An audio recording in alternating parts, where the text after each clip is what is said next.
Welcome back to the Nerdrotic channel. My name is Gary Beekler, and I come to you from nerdrotic.com. And in parts unknown, I have a co-host tonight. Her name is Susan Layton. Hello, Susan, from 1428elton.com. Hey, hi, Gary. Hi, hey, everybody in the chat. How are you guys doing? We're all doing great, aren't we, chat?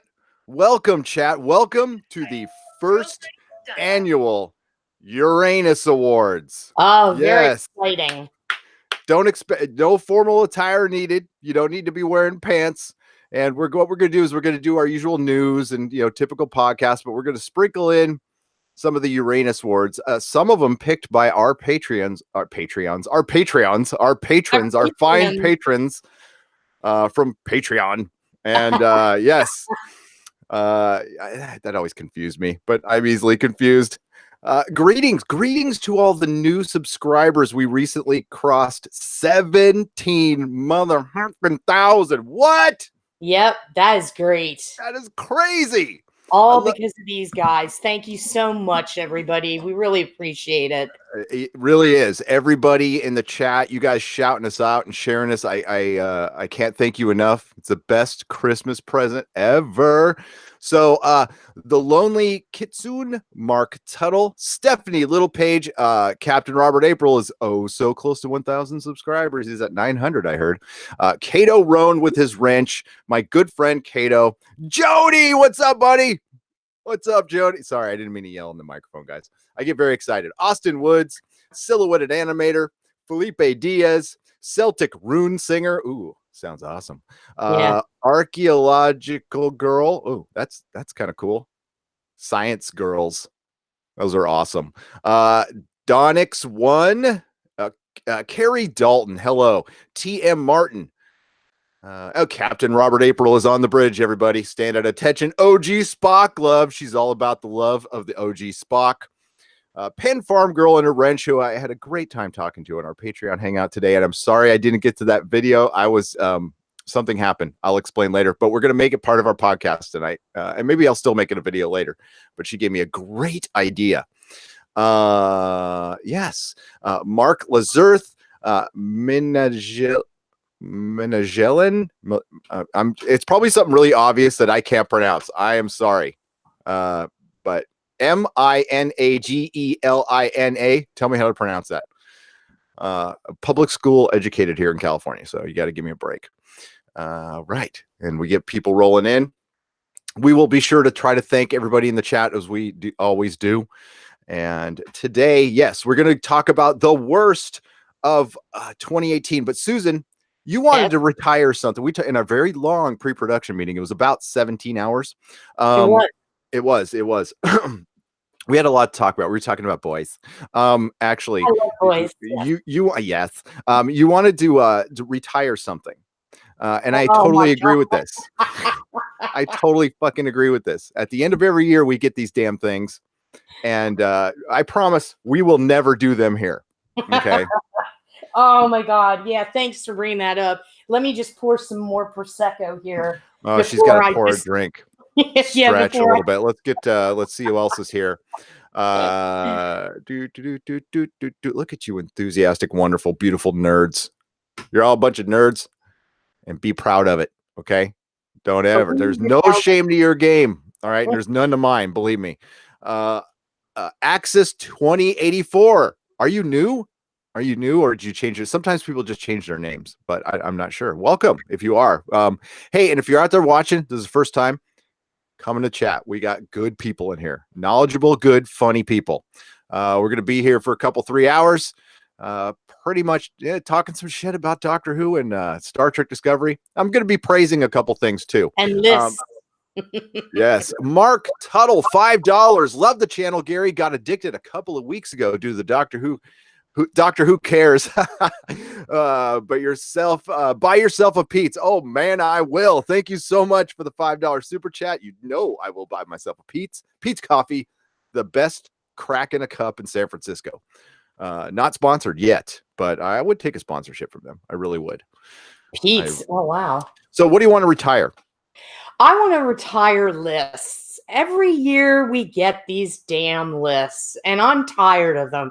I'm tired of the 10 worst, the 10 best. Everything is a list, slideshows. Listen, slideshows. Just stop. We don't want to see these things because all they are is an excuse for pop up ads. Everybody bitches about them. Just stop. These lists, they're all subjective and they're going to have the same damn TV shows on them as everybody else. Maybe a few variations. And then we have personal blogs that tell all about our lists for the year. Just no, let's not. Let's just stop. Moratorium lists done. Yes. Or can we do a top 10 list? Top 10 lists. It'd be like a mirror looking into a mirror. That's the only a top 10 list on why I hate lists. Yes, exactly.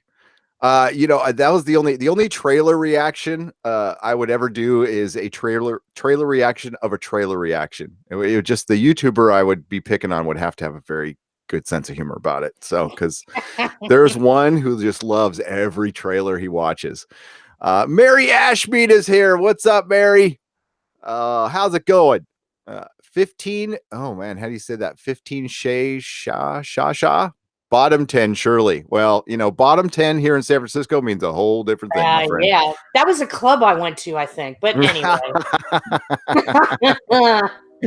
Yes, indeed. So we do have, somebody brought something to my attention on Twitter. I'm looking into it, and it's concerning the ratings. It's concerning the ratings in the UK. Now, I don't live there, so I don't know how things go. I know you got that crazy TV license that you got to pay by law. And, the Doctor Who ratings have been very good. And right now I'm going to believe them. I'm going to say, hey, they were good in the UK. That's great. But, I've done many, many videos on why that's not enough. Please go watch them. But somebody brought, Exis brought, your info about Barb. Barb is a girl I know down the street. She works at the salon. Her name's Barb. No, Barb is like the Bureau of, what are they? Well, I got their website here, but it doesn't take. Bureau Broadcasters Audience Research Board. Now, apparently, I don't know this for a fact. They might be possibly funded partially by the Beeb, which would be interesting because they're the ones who provide the ratings. Now, I don't know what good ratings are in the UK since you don't have commercial TV. They're very important here. That's why they have to be, they're not regulated, but they are checked out. They are cross-referenced. Now, it's not like the internet, which is the old West, and there is nothing watching the internet. But as far as television ratings, they're pretty solid. We got Nielsen's, we got all kinds of stuff. As far as the Beeb is concerned, I don't know. It's something I'm looking into, but I did call a little bullshit on some of the ratings. I don't know if I can substantiate that in any way. It just doesn't seem like that many people like the show. Now, of course, I've done a bunch of videos on Rotten Tomatoes, but that's a sample size. That's the sample size. Now, it's, 3,500 people. Well, whether they're all, half of them are bots or not, most political polls are done with less, okay? Like 1,000 people, 2,000 people. So I think that's a pretty good sample size, but it's still a sample size. So we will see. I will be looking into this and set your ratings to stun. Hugo, I will. I don't want to kill anybody. I just want things to get better. I just want things to get better. When you say that somebody is funding those ratings and it happens to be the people who are looking for the ratings, that isn't very subjective at all. That's not, no. Oh God, no. No, that's why, like, when Netflix comes out and says, hey, like tonight, they said Bird Box, they said 1/3 of their subscribers watched Bird Box. I don't believe that. I don't believe that at all. I don't believe anything from Netflix. Why would I? Show me your actual numbers, show me your data, and I will believe you. But just, listen, I've had friends who work there. I know how those things work. I know how, it's just, no. For one, Netflix does have a way to count every, they keep track of they know exactly what is watched, how watched. They know. They absolutely know. They will never share it ever, ever, ever, ever. And why would they? It'd be dumb. It'd be dumb to share it, to be honest with you. Yeah. Yeah. So we're going to look into that. It's not, I wish I could do more now, but that's going to take days. And I am no reporter, and nor do we ever pretend to be. Susan is a legit journalist. Okay. She runs a website, 1428.com. She has like sources. She has to check stuff. She's legit. I am not even a critic. I'm just a dude with a microphone. So, and I speak my opinion, but by no means should it ever be taken as gospel. Okay? Well, you mentioned when we're talking about Rotten Tomatoes and such, it's like, the understanding that I have is it's a lot about the weighting. It's a lot about how things are weighted. And unfortunately, the critics are more heavily weighted than fans. And the thing of it is that their selling point is when a show is going south, and if it has advertising, a network can go, hey, I know what this looks like with the ratings, but the critics love it. Here's Rotten Tomatoes. They love it, and they can sell, ad time based on the critics' ratings from Rotten Tomatoes. And it's all about the weighting. And it's just, to me, I don't like it. And for those people that do, great. I just, I think it's kind of, I don't know. It's one of those things where they say they're transparent, but they aren't. We don't know the percentage that of the people that rate these things. So it's like 15 Shasha says, it's a clear disconnect. Oh yeah, and that's the biggest thing. We don't have to get like saying one review is a bot doesn't change the fact that there's a massive disconnect between critics and fans now, and it can no longer be ignored at all. I mean, it's been happening with absolutely every big franchise now, and it's something the media has to do to come to correct. And if you don't want to do it, then sayonara, you'll be gone. Okay, because honestly, even websites, like people want more interaction, and that's what they're going to go for, and YouTube offers them that. That's the one thing I never ever hear about from streaming wars and everything. The X factor in it all is YouTube. YouTube is a much bigger thing than anybody anticipated. Even YouTube had to change some of their business plan because they didn't realize what they had. They wanted to go full Netflix. And they almost did, and thankfully they didn't, and they're just kind of, listen, I'm not going to bash YouTube. They've been great to me. I have had knock on wood, no problems. So I'm nothing but grateful. OG Spock has a question for us. Sure. Like, does anybody pay attention to Rotten Tomatoes anymore? Unfortunately, they do. When a show is on the bubble, so to speak, that's when fans should go to Rotten Tomatoes and IMDb and go and vote for their shows. Unfortunately, industry people look at that, but it's just a portion of an even bigger picture. What they really look at is return on investment. They look at how much it costs to make the production, where they shoot, what they do in the shows. And it's a whole bunch of different factors. Now, Rotten Tomatoes plays a part in it, but not as much as the actual cost of the production versus what the ratings are. Yep. So I hope that answers your question. Yes. And I will get to the chat in just a moment. My God, it's moving. Hey, Kush, $1.99, funny award name. Good laugh. Hey, you're welcome. It's a direct response to the Saturn Awards, giving Star Trek Discovery 5 Saturn Awards and not The Expanse 1. That is some bullshit. All right, that is some straight up bullshit, and we are going to eviscerate Star Trek Discovery tonight for that. You know what? You can keep your Saturn Awards. Here comes some Uranus Awards. They're going to go right up Uranus. Right. There you go. I even, man, you know what? Next year, I wrote a theme song, which I'm not going to sing, Oh, for the great. Uranus Awards, while I was in the shower. So, Oh, but that is next year. Next year, I'm not damn singing. it. I am not singing. I am not Doomcock has a good singing voice. Oh, Nah, no. Official Ducky J, what's up, my friend? Thank you again for the super chat. Because we will be doing our first award. We're gonna, like I said, we're gonna be sprinkling them in throughout the news, and us yakking and reading your wonderful, wonderful chat. It's 3 a.m. in the UK. Justin Doyle, I am sorry. That's why I do 2 daytime streams. It's actually for you guys. We have, and Susan, we have an astonishing amount of subscribers from the UK, like more than the yeah. norm. So we love the Brits. We love the Brits. So F Article 13. That's another one we're going to be doing a live stream on. We're going to be doing all kinds of stuff. I know it's kind of serious and probably skirts politics a little bit, but when it comes to like you not being able to see us, we have to say something, right?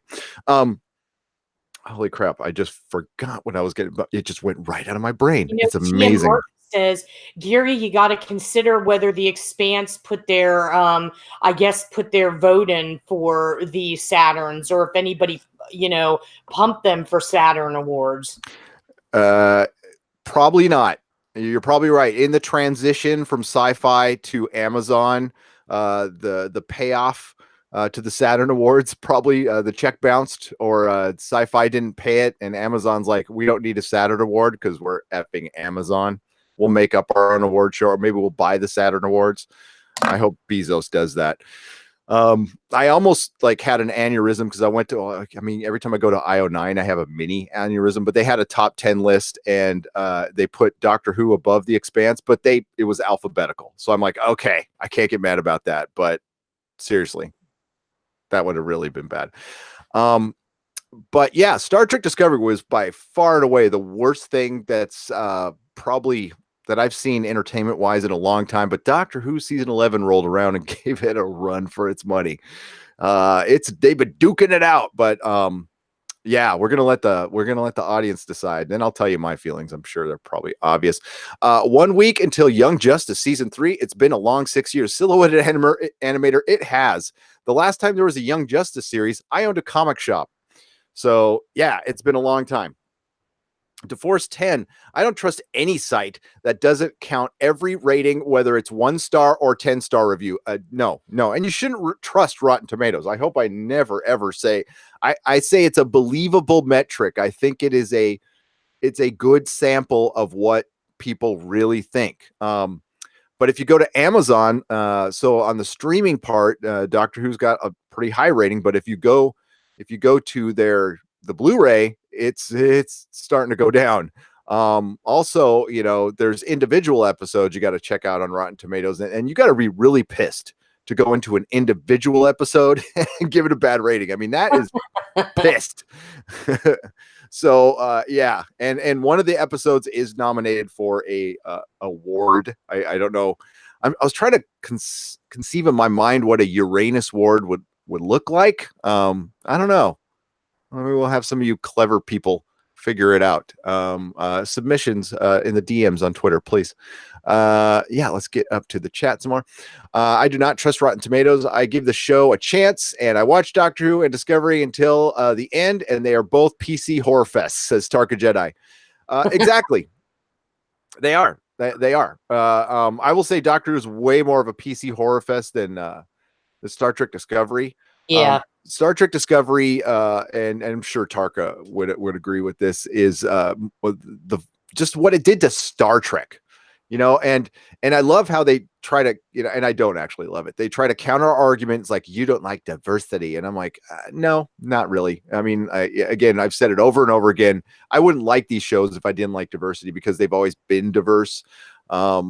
And whatever that word means now. Yeah, I know Kevin Feige just recently said the MCU is going to go more diverse, which we all know what that means. It's because the Marvel Universe, and Kevin Feige knows this. And listen, somebody asked him a question, he had to answer it. Okay, I mean, what is he going to say? No, we're not going to go diverse. Yeah, that would go over well.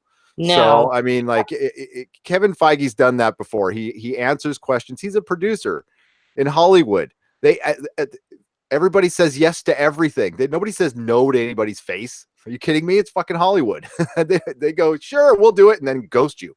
That's what happens. So, yeah. But don't trust. Don't trust anything. I mean, like, don't trust your government. Don't trust a giant company. No, don't trust a YouTuber. Be A guy skeptical. with a microphone, please. Yeah, be skeptical. It's good. It's a good thing. It's a good. Edward Brewer is not messing around. He said, "Set his phasers to kill." Damn right, Ed. Damn, Edward. What's up, Ed? How's it going, buddy? It's good to see you. Tell us the lyrics later. I will tell you the lyrics later. Oh man, we're all dying now. No. Well, because I got to remember, I have to actually probably write them out. Okay. Now later. Let me work up to that. Yes, the Uranus. Okay, so you want to do our first award? Let's do our first award. Sure. Okay, so this one should be pretty obvious. Let me. I got to share the picture here. So the first Uranus Award goes to the best usage of the wage gap in a serious screenplay. Goes to Elizabeth Tulloch in Elseworlds. When she complained after Clark Kent is praising her, calling her the best reporter on 2 planets, like not 1 planet, but 2. And this is Superman praising you. And she knows it's Superman praising you. And does she say thank you? No. Written like the typical SJWCW feelings in hallway garbage that we get from that. She says in retort, I kind of paraphrasing here, well, tell that to the bosses that because I'm making 20 cents an hour less than you. That's romantic. I just that is very romantic. That's like, please throw me up against the wall and let's do it. Yep. Nothing gets me turned on like the wage gap. By the way, Lois Lane makes more money than Clark Kent. That's a fact. Read your DC Comics, folks. So that is our first Uranus Award. We're gonna have by the way, I just made up a lot of categories, as you can see. We're gonna have some legit categories, but I have to give stuff like this out. If you're keeping tabs at home, that is our first one. Congratulations to the CW for winning a Uranus Award. When she said that to Clark, I have to know, was it a dimly lit hallway? Were they quietly talking? Did she look at him and go, well, tell that to the boss because I make 20 cents less than you? Was that how that went? Well, she actually delivered it like that. It'd be a lot different, right, folks? No, but it was in that snarky. And actually, she's gotten some criticism for her casting, but I think they did kind of a good mix of finding somebody who looks like Terry Hatcher and Margot Kidder had a kid. She does look like a cross between both of them. I thought that was actually pretty good. It was very cringy. I mean, listen, the Uranus Awards are all about cringe. You can sprain stuff cringing so hard. The CW will win many awards tonight. Well, it would win more if I actually watched it, Ed. I watched Elseworlds. That's all I watched. Oh God, who was the YouTuber? I want to give him credit. Oh, I'm sorry, YouTuber. I forgot who you are. He did a great video on why the CW hates Superman. And I agree with him. I like it. And that's what I'm worried about with Kevin Feige saying, hey, listen, when people say diverse, they mean less white males. I would appreciate it if they would just say that. Now, I don't have a problem like with diverse people. I don't need to see myself projected in everything. I'm not that narcissistic. Plus I'm 50. So that point of view is very, very like 6-year-old to like, I want to pretend to be Superman. Okay. Like I don't get that at all. Filthy, I kind of enjoyed Elseworlds. I did. There was parts of it I enjoyed. Like the CW used to be, the Arrow used to be good. That's how we started the podcast talking about that stuff. It just went way off the chain and became a caricature of itself. And I'll watch that when they do the crossovers. I'll watch. I'm there. I'm a superhero fan. Yeah, exactly. The diversity word doesn't mean diversity. That's the whole point of it. It doesn't mean that. It's actually opposite of that. It means we want to actually exclude something. Now, You know what Ron Burgundy said about diversity, right? what did he say?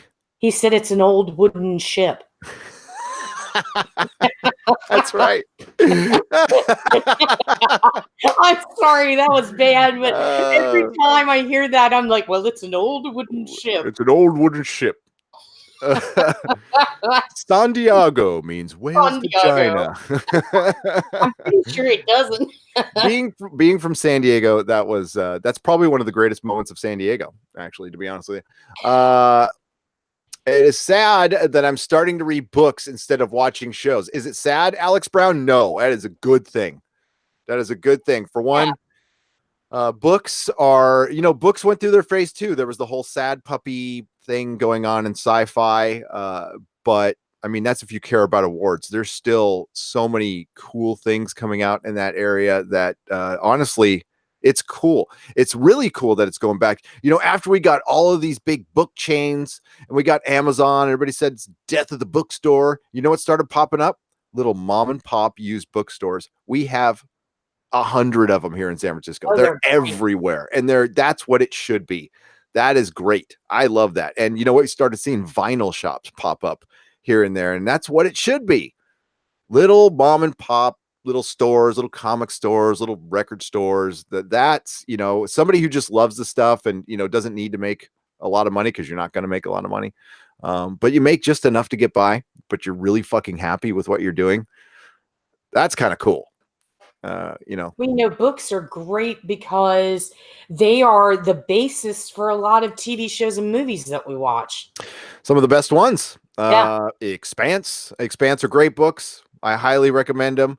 If you haven't read Game of Thrones, Song of Ice and Fire, even though there is a chance he might not finish, god damn, they're good. They're so good. Oh man, I just went through that Fire and Blood thing, and god, I loved it. Shit. I love George R. R. Martin. I'm so mad at him, but I love him. All right. I'm writing them down. Hey, yeah, The Expanse. Just get The Expanse series. You will be very happy. Altered Carbon. Watch the show. The show is actually better than the books. Or hey, if you haven't read Lord of the Rings, read Lord of the Rings. God damn, that's good. How diverse would Lord of the Rings look if it was made today? Well, Crimson Empire Entertainment, I'm glad you brought that up. Well, you're going to find out when Amazon does the series. You're going to start hearing things like, so they're not adapting Lord of the Rings for Amazon. You know that, right? So they're doing like a prequel. So they're going to adapt some of the stuff from, and I always mispronounce it, so sue me, the Silmarillion. They're going to be adapting some of the stuff from that. That's the word on the street. Also, the Game of Thrones prequel, when you hear words like, it happened 5,000 years ago and Westeros might not be the place you think it was, that is, we're going diverse with Game of Thrones.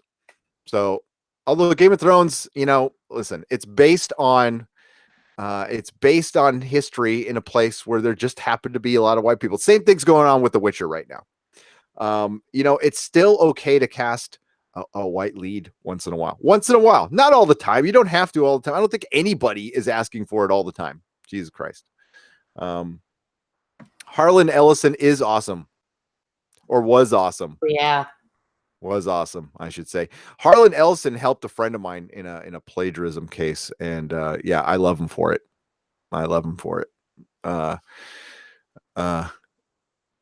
Yes, diverse Lord of the Rings. Yes, you're gonna get it. It's happening. You watch. Legolas will be a girl. Oh my god, just stop already. Yep. White people. Alter Carbon, the show, improved the book's story, adding Poe and changing the villain from a member of the Protectorate to he served to his sister. Absolutely, Brian. Everything was an improvement on the book. I was like, really? I'm like, how did they get something this good out of this? That was pretty good.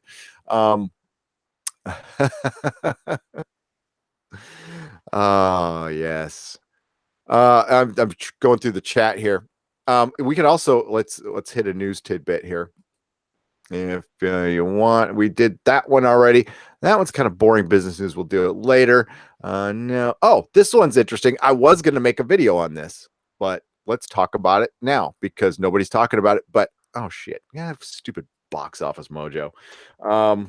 They're weird about their links, aren't they? They don't like let you share their stuff, or I don't know what's going on. Well, I Yeah, don't care. I tried. Yeah, I had to go to them directly. Okay, so Deadpool, Once Upon a Deadpool came out, guys. Did anybody see it? Now, Nope. I know it was for charity, okay, so I don't mean to crap on it, okay, I don't, because it was for the Fuck Cancer charity, Fuck Cancer event, and cancer killed my dad, so fuck cancer. And it's killed a lot of the other dads and moms and sisters out there, so fuck cancer. Yeah.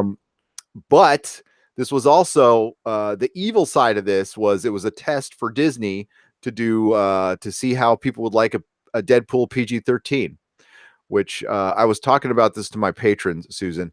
You Yeah. know, you know how Disney can save themselves millions of dollars? Disney, I'm talking to you. I'm talking to Susan, and I'm talking to you. How? Talk to a comic shop owner. Yeah, that Talk would to a help. comic shop owner because when it comes to superheroes, you want marketing research. Well, you got about 50 years of marketing research from a comic shop owner that if you bought them dinner would give you stuff that no research company could ever tell you in a million fucking years. So Deadpool PG-13 will never work. It will No. never, ever, ever, ever, ever work because it hasn't worked in the comics. They've tried it in the comics multiple times. Here's the deal with Deadpool. I love the movie. The first Deadpool movie is one of the greatest comic book movies ever made. And it's not a character I loved very much as a comic book character. I know people love him, and I respect that. Hear me out on this one. Even Deadpool fans got to agree that Deadpool is a joke that gets old. He in the comic books, he gets popular for a little while, takes about a decade off, comes back for a decade, and it's happened like 3 times in my lifetime since his beginning. He's like risen up 7 years, we'll say. It's weird. It's usually when it happens right around the time there's some kind of paradigm shift in comics. There is about every decade or so, and that's when Deadpool gets popular, when heroes get kind of stale and they need to be reinvented. So it's good to have something make fun of them, and that's Deadpool. But every time Marvel's tried to homogenize them and team them up with Spider-Man and put them in a regular book, people hate it because it sucks because that he is supposed to be. And the thing is, he's turned into something that this whole Merc with the mouth and the whole nastiness, like it got amped up in the movie. Like the comics never did it, like to me, as they were bad, but not as bad as the movie. So Marvel, I hope this is a sign for you to not do this. Do not do this. And I hope they woke up. Deadpool, guys, you know how much it made when it came back? Deadpool, Once Upon a Deadpool, didn't make $6 million. No. And not 60, not When it 16. when it opened, it only made over 2.6 mil. The second weekend that that it was at the box office, December 21st through 23rd, it only made over 800K, and that's like down 70.2% from the opening. So clearly it's not a good gamble to go PG-13 with that character. And I was talking about this with some of the patrons, Penn Farm Girl, Filthy Casual, and we looked at theaters. Now it only opened in about 1,500 theaters, which is about a third the size of a major opening. So this is still that's still a big opening, but it's Yeah. nowhere in the Bay Area. Like I couldn't find it. We're the 4th largest media market in the country. So it must be out of theaters at this point. It made yesterday. It made $14,000 on Thursday. Okay, let's go to Christmas Eve.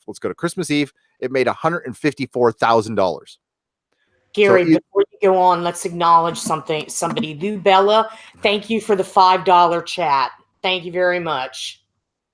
let me get to my window here. Boop, ba-doop, ba-doop, boop.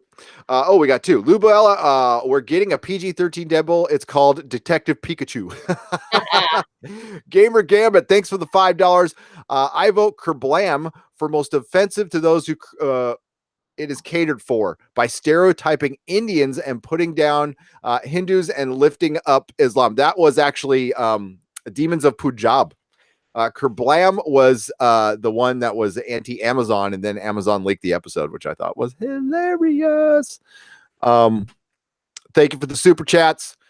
Now, we will have that will be something we talk about. That's actually, I've just made that one up. We're going to talk about the worst episode of Doctor Who, but we have the worst. There is a category worst episode of television in 2018 that we had the patrons vote on. So yeah, Deadpool.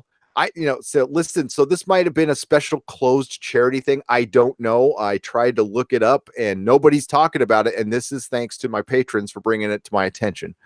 That nobody brought up that this thing flopped, man, like flopped hard. Now, maybe it was just a charity thing and it wasn't supposed to be. They didn't do any marketing, but it's Deadpool. I knew it was coming out. Like people couldn't stop talking about this. And it didn't even make $6 million. I mean, that's a horrendous flop. And yeah, I think especially for a movie, even if they just re-released Deadpool 2 in the theaters, it would have made more than that, like a lot more than that. Thanks. Matt McCoy. Great. Matt McCoy. What's up, buddy? Thanks, man, for just because. I used to work with Matt. Matt's awesome. He's a punk rock singer. Thank you, Matt. Thanks, Matt. You're awesome. Okay, so yeah, I don't know what y'all think of that. I mean, I don't want Deadpool. I hope I don't sound like I'm dancing on its grave or anything. I just want to keep Deadpool pure, keep it rated R. That's all. I don't want it to go away. I want Ryan Reynolds to play it forever.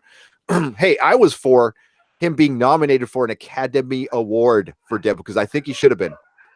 By the way, Mrs. Nerdrotic is home, so you will hear dogs barking for the next 5 minutes. Oh man, on that Deadpool would have been made more money if they just ran it. If they just reran it, filthy news. Yeah, just put it back out again, and then you would have made more money for cancer. Actually, I would have made it like, can we make something R plus? I would have amped it up a little bit. Fuck it, NC-17 Deadpool with you would have made more money. Joanne of Arc 33 24.99. Thank you for the super chat. Do you have a question? Thank you, Joe. Thank you. Shoot us a question if you got a question. Yeah. It's a good Deadpool to Die Hard. Yes.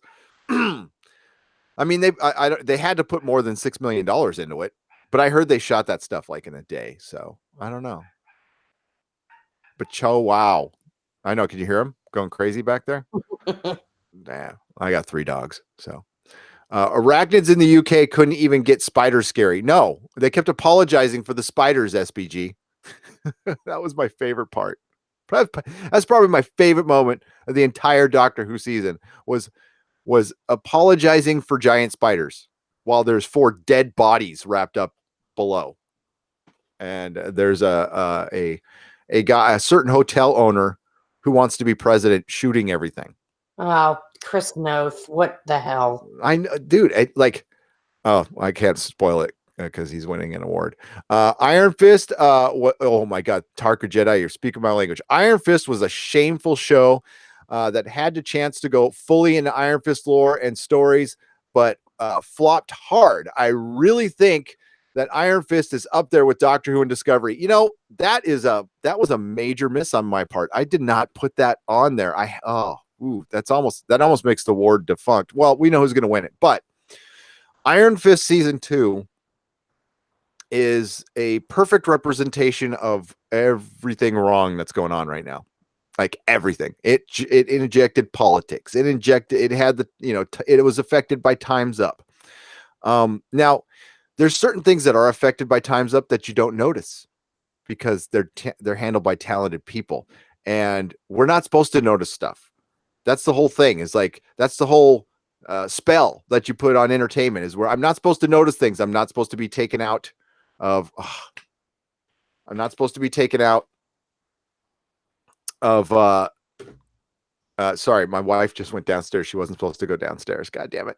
She, ah, and it just took me out. I'm not supposed to be like I just was right now. You're not supposed to be taken out of the magic. You get the spell broken, and that's what's happening now with politics being injected in absolutely everything.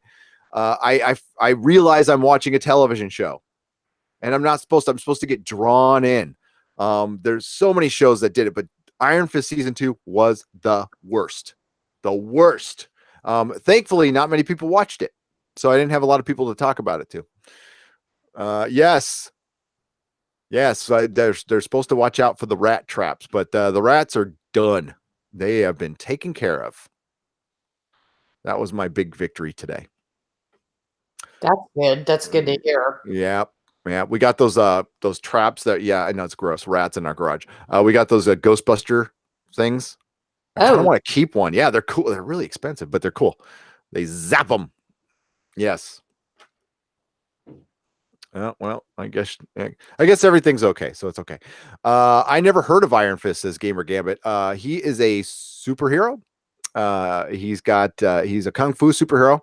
So they made a TV show called Iron Fist. They didn't put him in the costume. He was a sub character in his own show, and it turns out he was just handing the power over to a female character who, in the comic books, already is a superhero. Already is a well-established superhero that doesn't need the goddamn Iron Fist power because she's badass on her own. So yeah, they just wanted it was an obvious overreach and overcorrection to show women in power. Now, that is okay. We need more women bosses, everything. I'm not saying that's perfectly fine. I experienced it in my life. My wife's the boss, but when it's just absolutely and absolutely everything we watch and it becomes so damn obvious, it gets old. It just gets old. Oh, hey, Chris Chinballs is here. Chris Chinballs. Please just don't understand the subtle nuance of my diverse. Please just don't understand the subtle nuances of my diverse stories. Thanks, Chris. I can see his little balls flapping around on his chin. Chris, bless you, Chris Chibnall. Honestly, thanks, dude. If it wasn't for your season, this channel wouldn't have blown up so much. So thanks, dude. Yeah. Well, I mean, it also helped that I was tricked. I should have had a video going of the day Jodie was announced, Susan. Oh, I imagine. Because I should have seen it coming a mile away, but I was fully expecting, okay, let's play identity politics, which I hate playing. I thought we were going to get a black guy as doctor. I was like, right on, cool. I'm ready for that. Because I wouldn't have cared, honestly. It could have been Asian, it could have been whoever. I was just ready. And then they announced Jodie. I'm like, they fucking did it. They just ruined the damn show. And I've told this story before. This room used to be a complete Doctor Who room. Like it was head to toe Doctor Who. Everything was Doctor Who. Everything else was packed up. And I took it all down that day. Me and my son was pissed. Yeah, he's like, what are they doing? And the thing I was bummed about the most is this is something I sat down with my kids and watched all the time. And we still watch the old episodes, but watching it live with my kids, like I don't get a lot of time with them now, especially now the older one's gone. It's like, oh, well, that's gone. Thanks. They don't care. It's just a personal, it's meaningless to them and whatever. They don't care. I don't care. I can find other shows to watch. Logan and I are going to watch Young Justice now. So there's much better stuff to watch. So it's just sad though. I mean, it's like one by one, it's like you're seeing these shows that you love being taken away. It's like losing, without, it's going to sound overly dramatic, but it's like losing a part of, your life and things that you may have did and memories that you have. And it's just sad that this seems to be happening with a lot of franchises that were beloved. Yeah, exactly, Susan. I mean, if it was just one, nobody would, I honestly, nobody would be bitching. Like it took a lot of people to get, even the people who are talking about Star Wars, I'm sure they were seeing it in Marvel comics and other stuff. And it's just like enough. goddamn enough. And the thing is, with Hollywood, and this, and everybody in the chat knows this, it takes 2 years for stuff to turn around. The pendulum has swung the other way, but I've said this on many, many podcasts. Hollywood, they do have groupthink, obviously, there, but as far as marketing, yes, they're in competition with each other, but they tend to like use the same trend scouters and marketing research, organizations. So that's why they hit all the same beats. They were wrong. They were so wrong 2 years ago. They thought the country was going one way and the country went the other way. And they couldn't, it was too late for them to change. It was absolutely, remember when U2 had to delay their, listen, I don't mean to pump U2, but remember when they had to delay the release of their album because a certain president won and they were fully expecting for another president to win, and the whole album was about that president and they had to re-release it. That was Hollywood. That's straight up what happened. They were expecting somebody to win, somebody else won, and they went, motherfucker, and that's the way life goes. The thing is, that's why you don't get political in your effing shows. That's why you don't want to get dated. Doctor Who is supposed to be timeless. Every classic is timeless. Even the period pieces, they're timeless. The certain classics like All the President's Men or something like that, which were of their time, but it was like a major event. That's probably the one exception. But honestly, that film doesn't hold up very well to me. It's a good film and everything, but it's like a snapshot in time. And if you wanted to know about what it was like back then, you could watch that movie and you'd get a really good approximation of where the nation was during Watergate. But exactly everything, that you were saying is, if you kept the politics out of shows, you might get entertainment back again. But we're setting a precedence for, and I know I keep saying this, but we're setting a precedence for messages overtaking the idea of entertainment. People want to watch shows. They want to be entertained. Now, that's not to say you can't have a well thought out story where you have to think and you have to engage, but you don't want a parable every other show. No. It's like, yes, I know this is wrong.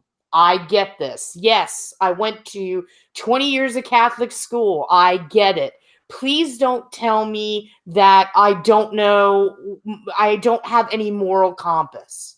And that's what we're getting. And that's not entertaining at all. No. But, breaking news from Silhouetted Animator on that note. Gary, the main villain for The Punisher season 2, is said to be an alt-right Christian fundamentalist. I'm not kidding. Video tomorrow on that. Thank you, Silhouetted Animator. See, that is no place in The Punisher. I'm sorry. It's like, don't put your agenda into a show. Just stop it. No, that's straight up like the SJW male adult fantasy being played out right there. It's almost like they want the boogeyman to exist. Those people on the, listen, I'm not on either side, to be honest with you. I'm not. I don't do the side thing. I'm very much an individualist. But I believe both people should have a voice. Both people should be respected. We have all makes and sizes here in the chat. And you know what? I see names and I see a shared love for popular culture. And I always saw that at my comic shop. And I love telling the story that my friend Bill was talking to Melissa's dad. One guy is like the leftist lefty ever. One guy's, he's not like an alt-right guy, but he's like, just a right-wing, older guy in his 60s, and they were getting along right as rain because they weren't talking about politics. They were talking about Flash Gordon and stuff like that. And they were having the best time. They were getting along great. And you know what? We have a lot more in common. So when they do shit like that, for one, they've been doing that a lot in the comic Silhouetted Animator, and you know that's the new boogeyman, whatever. Yeah, that's Why do you think Netflix put the axe on Marvel? Do you think it was just because they were competing? No, they saw what they were getting. Netflix didn't have a say on what was being made. ABC Studios makes that stuff. So yeah, after I got Iron Fist season 2, I'd be pissed too. I'd be all fuck you. And now I fully believe that these are sabotage shows to just get off the network. I mean, like after watching Iron Fist season 2, I'm now going to put on my tinfoil hat and believe that they sabotaged the show. They purposely wrote crap. But why? That makes no sense. I mean, it's like everybody loses. The network loses money. You lose money. I mean, I don't No, get it. here's why they did it.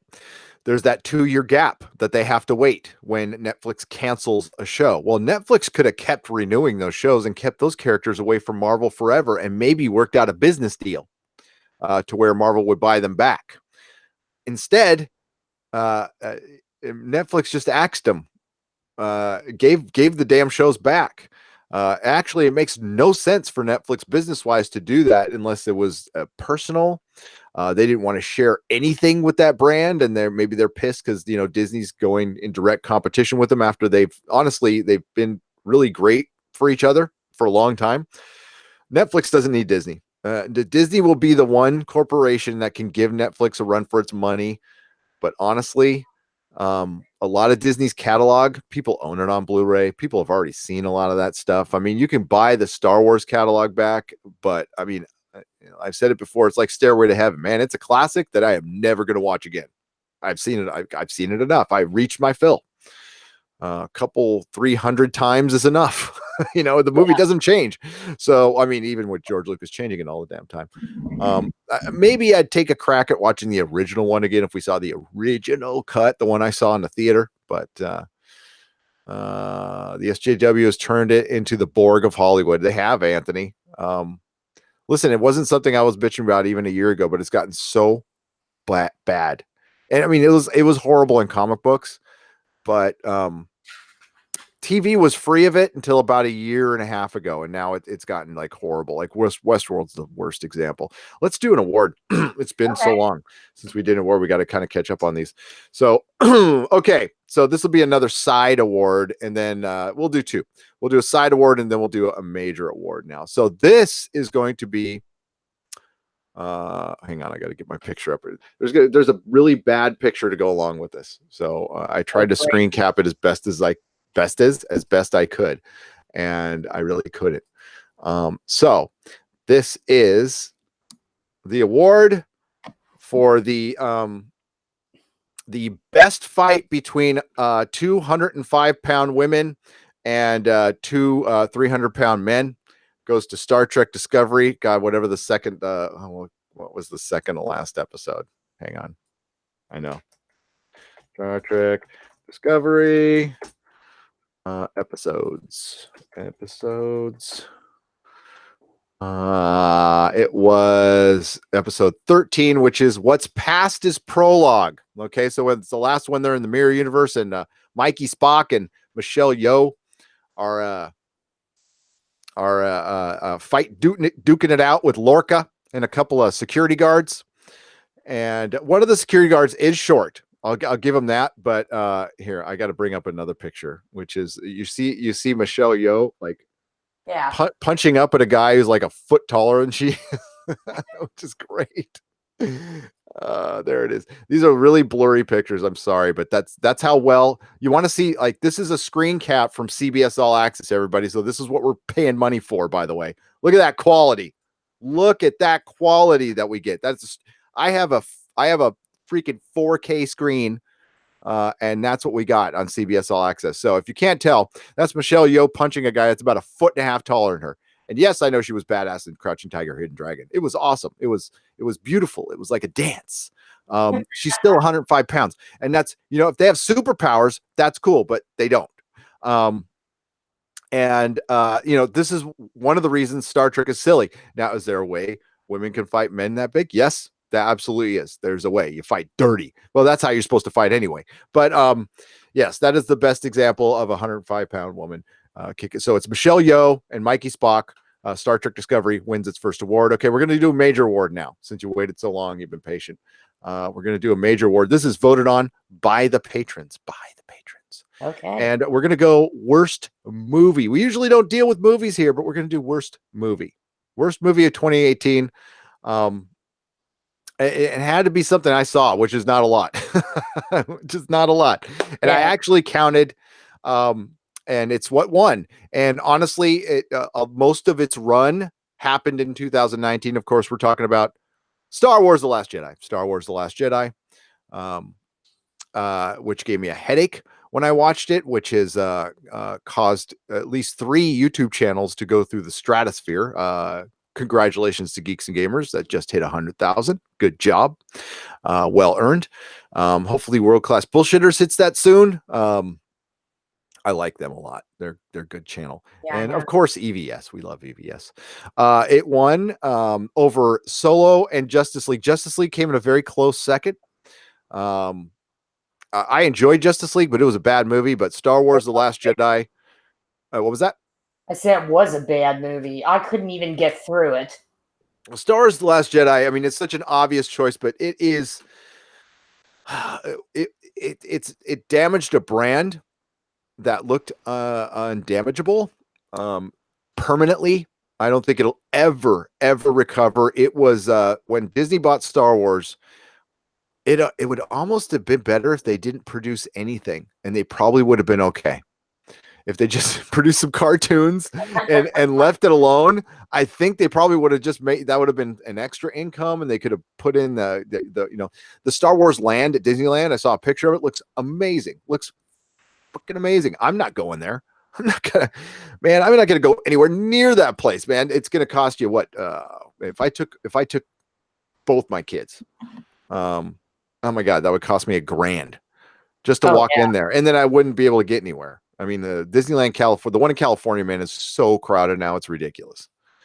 But yes, Star Wars: Last Jedi. We will get to TV next. Freaking Doctor Who. Yeah, Susan's a fan of Doctor Who. Yeah. Yeah. Been watching it for years. Yep. I've been watching it for years, and I am just so unhappy with this season. Very unhappy with it.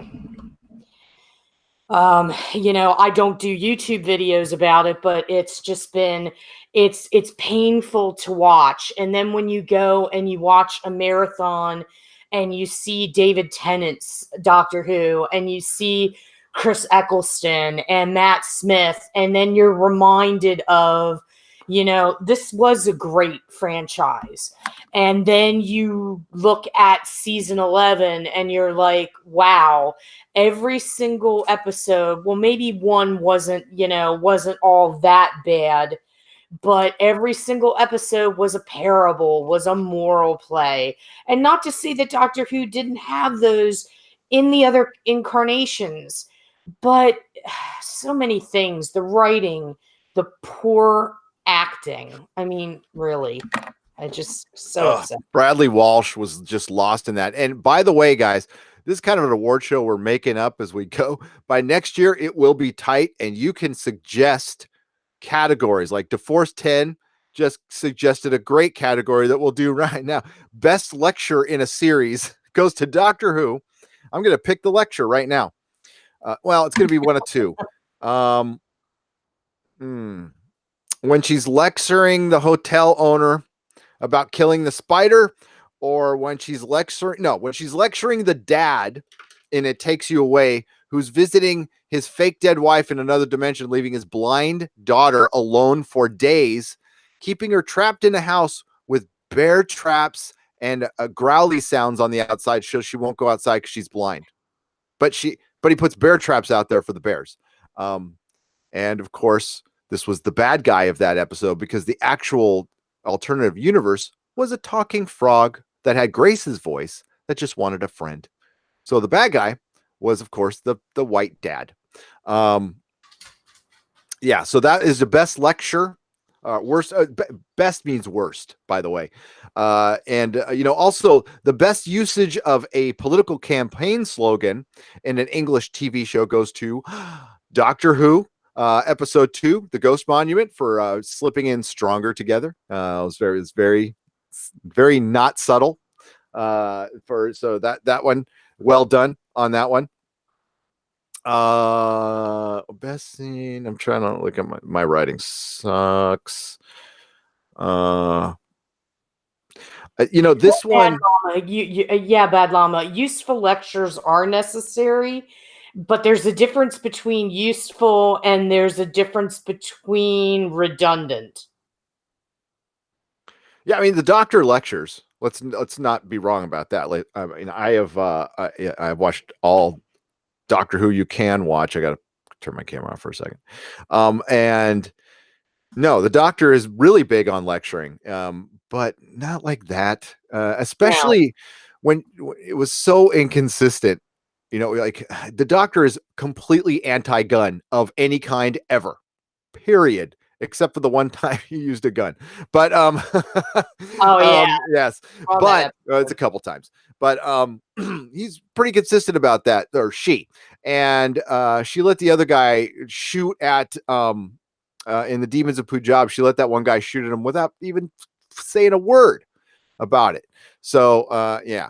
I think that Demons of Punjab, I think that was meant to be their city on the edge of forever, where we have to let these events transpire. We don't want to alter history. That's what it was trying to be. Yeah, you're right. You're right. The writers came out and said that we wanted to tell a season. And this is no joke, folks. You can go find it. They wanted to tell a season where the Doctor was powerless. So somebody actually pitched, hey, how about a Doctor Who season where the Doctor doesn't do anything? That is some out of the box thinking. Or you'd say that with an English accent and a cigar. No, there's probably no cigar. It's probably very, very proper at the BBC. Yeah, I was out of focus. Sorry, John Hughes. My camera it's not the greatest. The two things that stick out for season 11 for me above the other mentions are poor production values and too many companions, which kept people from being developed. Carrie Dalton. That was something I brought up. It's actually unfair to Jodie Whittaker. I find myself defending her a lot from decisions the BBC made. Giving her too many companions is less screen time for her, less screen time for anything. They said they wanted to make it an ensemble piece, but it wasn't, because they really left Yaz completely out. They treated the companions almost as bad as they treated the crew of the Star Trek Discovery, who, can you still name anybody? Anybody? No. I can't. So, I mean, right now it's looking like they should have just had Graham. Graham would have been like Wilfred. Just have him. I mean, he's the fan favorite right now. Oh, everybody listen, Graham should have been the damn Doctor. Bradley Walsh is immensely charming. To shine through with that shitty writing tells you how talented that dude is. Like Bradley Walsh, that could be a category. Best performance in a piece of shit. Bradley Walsh. So here's the Star Trek Discovery crew. Okay, everybody, name them. Okay, there's nodding person number 1. There's person who turns around and nods at Mikey Spock number 2. There's a affirming nod person number 3, and there's the girl with the prosthetics in her face that nods approvingly to Burnham quite often, number 4. Is that a gymnastic squad? It looks like it. I mean, that is the weirdest ass picture of a cast I've ever seen. It's like, are we on a cheer squad? What are we doing? Be aggressive. Yeah. Be aggressive. Hey. So I was a cheerleader in another life. So I wanted to do the award of the best Star Trek crew member who nodded affirmingly at Michael Burnham. So it goes to the redheaded one. Oh wow. TM Martin, thank you for the $20.18. Like, I see what you did there. To acknowledge and celebrate your final Friday Night Tights of 18. What do you think of Michelle Yeoh in talks to star in a standalone Georgiou spinoff per Deadline? Is this more pandering? Where could they go with that? Oh boy. Ugh. Michelle Yeoh it's good that you brought that up because Michelle Yeoh has won worst performance by a strong female in a supporting role for Star Trek Discovery for Philippa Georgiou. She wins. Her performance was so bad, and I know I've said it in a couple videos, but it was like your mom when she like tries to be sexy for your dad, you know, like just joking or whatever, and you just cringe when you're a kid. You're like, Mom, stop, please. Scarred for life. That was Michelle, who is a great actress, and not a great actress. I have seen her in amazing things, do amazing stuff. Maybe she didn't take the role seriously. I don't know. Hey, her paycheck cashed. I'm happy for her. Nothing against her personally. I've actually been a big fan of hers for a long time. She was terrible in this. She was awful. So there's no way they could center a show around it. But I say that, and Kurtzman is still in charge. So what the hell do I know? I think it's horrible. But maybe they just, what do you think, Susan? They need to use the Star Trek Discovery sets because they're shutting that effer down and they want to repurpose something, or I don't know. I don't even, I hate to say this, but I think they're just going to keep forging onward with Star Trek Discovery because they know that they know they're aware of the reactions to it, and they're going to prove everybody wrong. And they're going to keep churning out these spin-offs and everything, because the best thing I heard tonight was with the Axnar video and watching the producer talk about it. And when he talked about, and I was actually surprised by this, he was very, very effusive in his praise for J.J. Abrams. He was also very okay with Star Trek Discovery. And he said, it's not aimed at my audience. And that's true. It's not for us. And we've talked about that. It's not for the people that grew up with Star Trek. They're trying to create their own thing. And they are going to do what it takes, to get that out there and to get that accepted. And that's ridiculously stupid. Yeah. And like Ash versus Evil Dead seasons 1 and 2 and Cobra Kai season 1 are how you bring back a franchise perfectly, with adding characters that you give a shit about. Like, Kelly and Pablo. I freaking loved Kelly and Pablo by the 3rd episode in Ash versus Evil Dead. Nobody wanted them. Nobody wanted them at the beginning. They were getting so much shit, and everybody shut up after the first 2 episodes. Everybody just went, I love these guys. We just want Bruce, and that's fine. And also, listen, when we were doing recaps, we got nothing but praise for everybody. I never heard anybody complaining about anything from that show. Like, we didn't have a ton of people watching, but our chat was like 100% like, we love this show.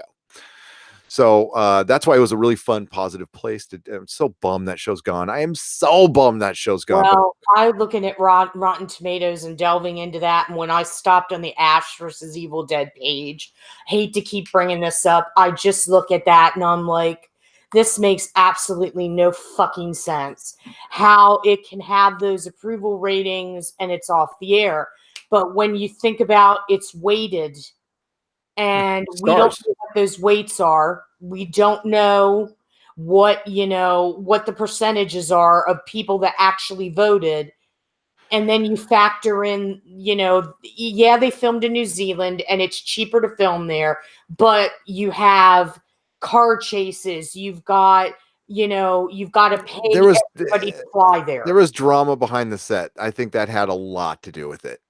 Drama behind the set scares away investors like that. When you have drama behind anything, and believe me, anything in frickin' YouTube, you have drama behind anything, it is poison.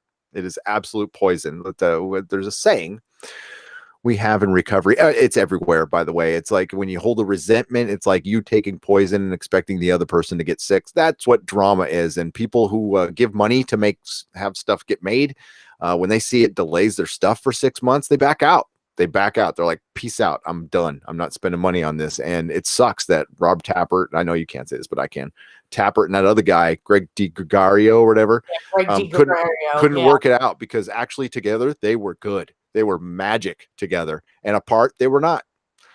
The poor guy who ran it in third, he did the best he could coming into somebody else's. Yeah, it wasn't his fault at all. He did a pro's job taking somebody. I mean, because you're a showrunner, you're the creative force, and he had to pretty much take Gregorio's thing and try to make it his, and that's almost impossible. So the show was doomed when they didn't run it in October. Yep. They stayed mum until the New York Comic-Con. They didn't give the stars any idea what was happening. That when I look back on 2017 and part of 2018, I'm like, what the fuck was going on?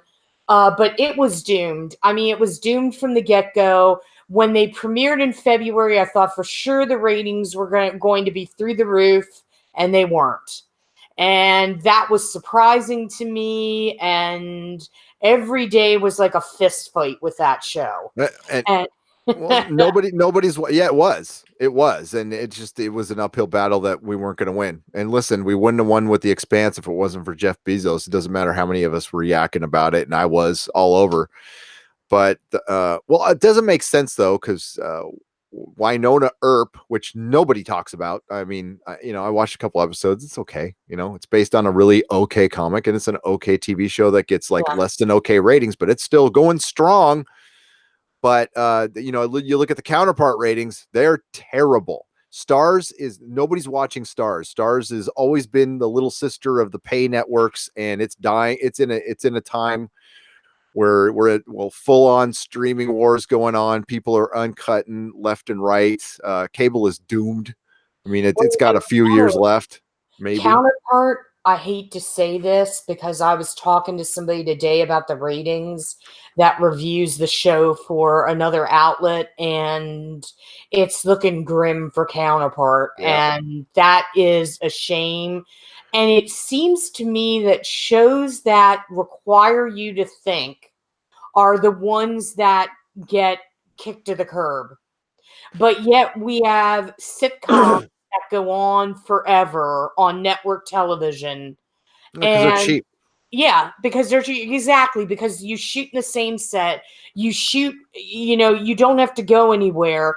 But when you have things like Counterpart where you have to think about it and you've got to follow the plot, they're always the ones that are going to get left behind. And Stars was so into Counterpart.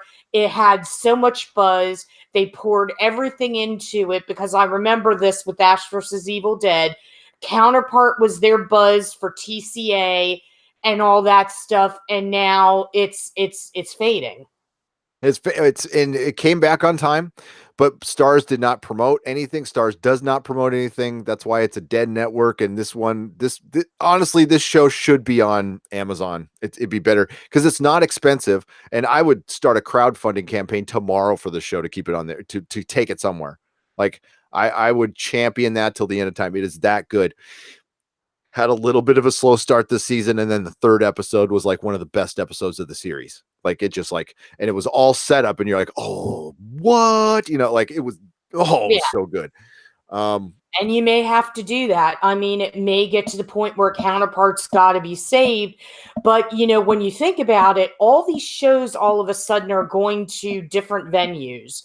They're going to Netflix and everything. But soon, those venues are going to be full. And then we're actually going to have to deal with cancellations. Yeah. Well, and exactly when the streaming wars are over, the first casualties are going to be Stars. We're going to be these little cable networks. Yeah. I'm just throwing some out here. I'm not saying they're in danger or anything, but stuff like History Network, but some of this like True TV stuff like that, that's done. Or they will take those and just go online with them, which is probably what they should do now anyway. They should start thinking about that. And we should probably start Save Counterpart. And yeah, everybody knows that when these streaming wars are over in the next few years, there'll be 3 or 4 standing. possibly, and it'll be just like the networks. It's Yeah, because honestly, we only have so much attention span. We only have so much money. I still end up saving a ton of money because I pay attention, and I just when I stop watching something, I unsubscribe.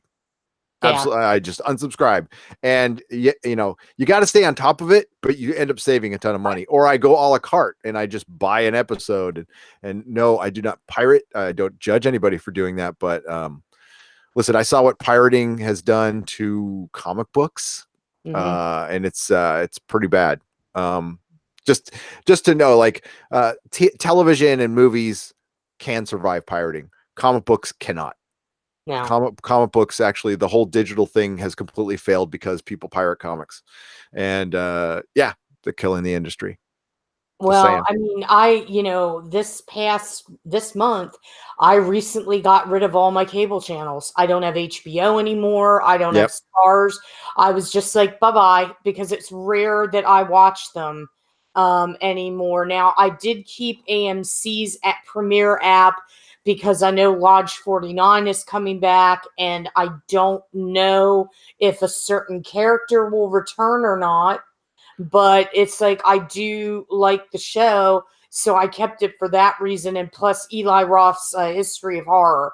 Hopefully, that'll come back. Yeah, But there's some stuff I keep up just because I find myself watching more stuff. yeah, Stars honestly has, it's always it's really good. I there was a time when Stars had better shows than HBO. HBO had Game of Thrones and nothing, but and then they started fucking around with things like they didn't even give Blunt Talk a chance. They Lionsgate. just, they just yanked it, and it was like, it was the type of show that needed to get momentum, and they didn't even give it a second chance. And I'm like, I loved Blunt Talk.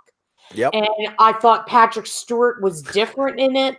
He was funny in it. And yeah, and then that went away. And yeah. I just see the random macro death. Doctor Who meets Spider-Man is a bad idea. Oh my God, Yes, no. it is. Yes, it is. It's like putting strawberry jam on your pizza. It just makes no sense. Um, Although somebody, I probably would do something like that if I was back in my blunt smoking days. Uh, It depends. If you have a peanut butter and jelly pizza, that's spot on. maybe that is. That sounds good now that I'm It thinking about kind it. of does. It kind of does, especially since I didn't eat before I started the podcast. I always do that.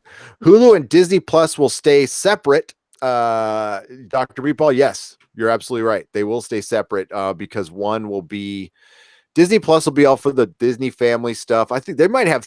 There was talk of three services. Dr. Meatball, John, our old co-host who used to be here, worked on the Disney platform for a little while, and he also helped develop the Netflix platform. And that ultraviolet that you used to see on your Blu-rays, he helped develop that too. He said there were talks of three streaming services, so maybe like a Fox One, Hulu, and then the Fox will be the rated R stuff, and I don't know for sure, but yeah, they're talking to Disney wants to get $60 a month from you. They're going to start out low. Apparently, they're going to start out cheaper than Netflix, but then they're going to raise their prices, of course. Yeah, I'm going to be a la carte. That's it. If I see, but honestly, it's up to us to be way more critical. I mean, you got to dial up the critical if you're paying for something. That's why I'm ultra harsh on Star Trek Discovery, because I got to pay for it. It's not coming over the air for free. I'm paying for this garbage. One of the worst things that show does, Susan, Yeah. is the camera. You get seasick. You got to take Dramamine before you watch an episode of Star Trek Discovery because it's always swinging and the Dutch angles, and they just can't keep the camera slow. And it's Well, I guess they're going for that found footage documentary feel, like you're actually in the moment with the action. And it's like, do we really want to do that for Star Trek Discovery? It's not like we're watching a Tarantino film. exactly.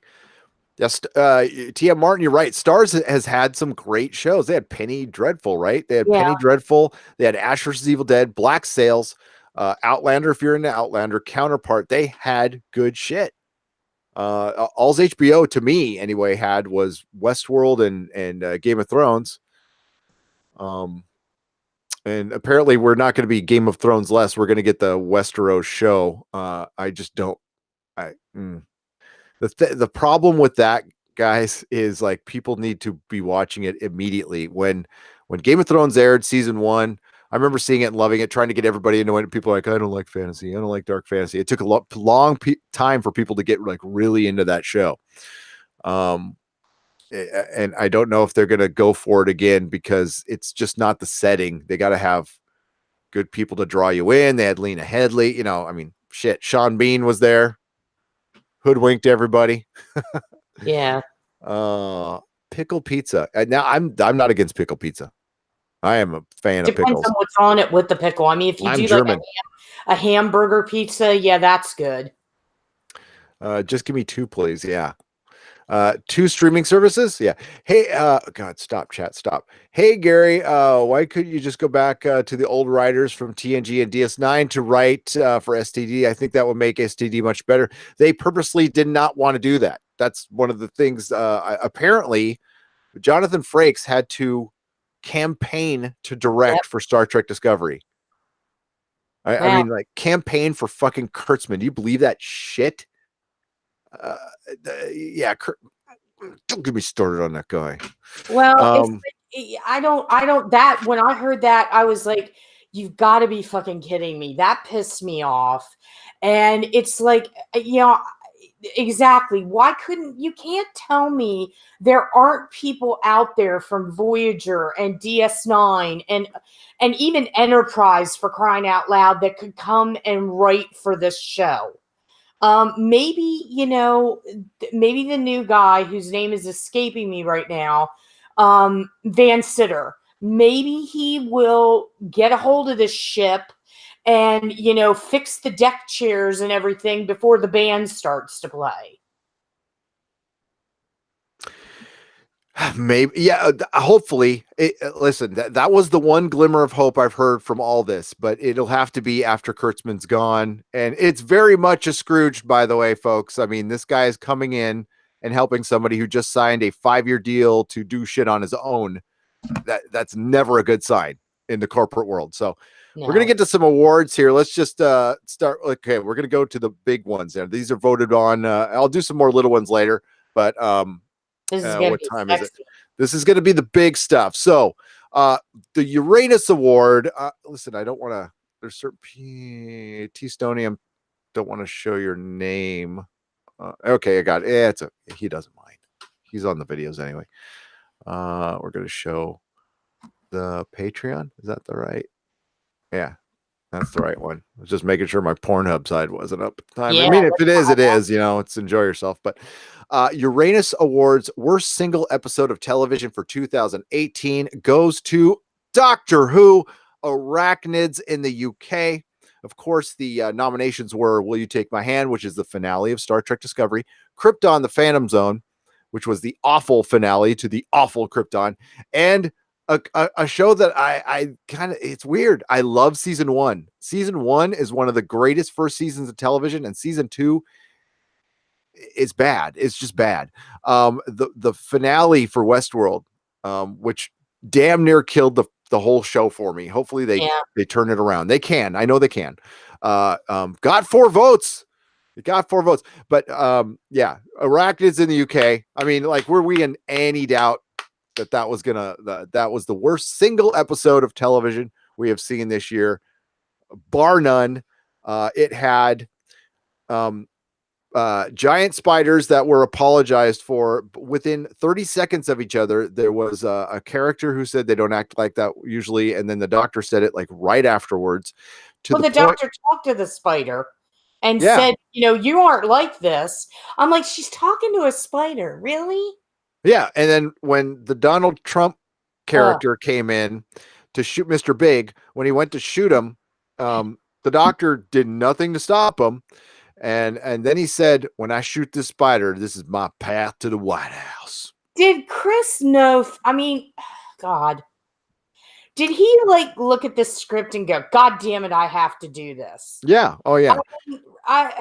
And they tried to flip it saying that he hated Trump, which is fine. That's what he said as a character in there. But like there was no talk of the 4 people who died, but there was soft music for when the giant spider died after it got shot, but it was dying anyway. See, the thing was he actually, it was a mercy killing because it was getting so big, it was suffocating. So like honestly, the doctor should have gone, okay, make the shot clean. That'd be the most merciful thing to do. But no, we should let it die slowly because meh. And also you got to realize that he built the hotel. So they were at a hotel that he built on a rubbish heap, what Of they call it course. over there in the old UK, There's one message right there. which is on your landfill. Yep, message. And yeah, message. There was messages within messages on this one, and Meta messages.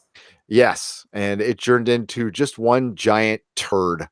Dr. Lou, I saw somebody say that in the chat earlier. You are spot on that one. Yeah. Yeah. So that's one. Let's do here. We can do one more. Okay. Worst. God, I really wish I made a huge mistake not putting Iron Fist season 2 on there because I would almost get my vote. Worst television series as voted by the patrons at Nerdrotic. Which believe me, I put the poll up today. They had like 3 hours to vote, so not everybody had a chance to vote. But hey, I just make this shit up as I go. Uranus Awards worst television series for 2018. It is between Krypton season 1, Star Trek Discovery season 1 and the short treks, or Doctor Who season 11.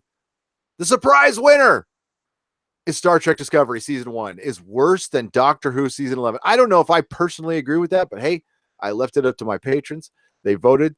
Thank you so much for voting. I do appreciate you taking the 5 or 6 seconds that you took to vote on that. No, I love my patrons. I do. There it is. There it is, folks. There it is. That's the vote. And Star Trek Discovery is the worst season of television of 2018.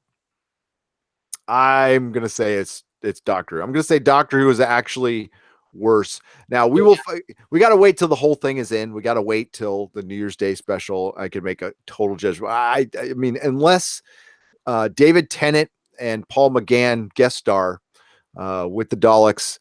But this is the first episode of Doctor Who. I'm rooting for the Daleks like hell. Like I want them to exterminate everybody. I'm like, oh yeah, the New Year's special. I'm so torn. It's like I guess I'll watch it, but a part of me is like, oh, is it going to be like nonstop messages again? With this. Oh, they probably not. They made sure to put. I did a video on it. They made sure to put a statement out saying that they filmed this during the season, so it's not a reaction. I don't know if that's a true statement because they announced casting for the episode like a couple months ago, and they had already finished. So I mean, I kind of call bullshit on that, but I could be wrong. Yeah, that's yeah. Who they are coming? Who's coming? Mary, are they at my door? Should I run? Subtext. Damn. I'm looking up to 2018 is the year of the SJW Blitzkrieg. It is the year that many is the year of the death of the franchise. Like, I don't know if we're going to ever see franchise. We're not going to see franchises like this anymore. There's just too much out there that you're not going to see one thing conquer all anymore. It's kind of like the super group in music. You're not going to see that anymore. You're not going to see the Beatles. It's sad because the world could really use another Beatles. We need a boy band to do a lot of drugs and get really good. I don't know. It's not going to happen, but we really do. Could somebody find a boy band, like one that's not annoying, give them that can play their own instruments and actually write their own. Oh my God, I'm asking for a unicorn. Never mind. Yeah, you are. Just stop because it's not going to happen. But yes. Oh, well, that's one we do have a Mikey Spock versus the Doctor coming up shortly. Yes. If the Daleks come out, they're going to go indoctrinate.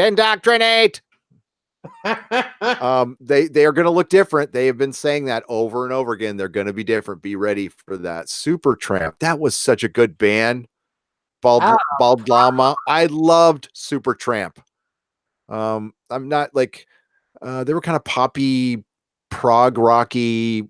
I mean, I wasn't into their early stuff or anything. Probably when they were a prog rock band, I can't remember. It was late 70s, early 80s, early 80s. Really dug that. That reminds me when I was like in sixth grade. That was good music.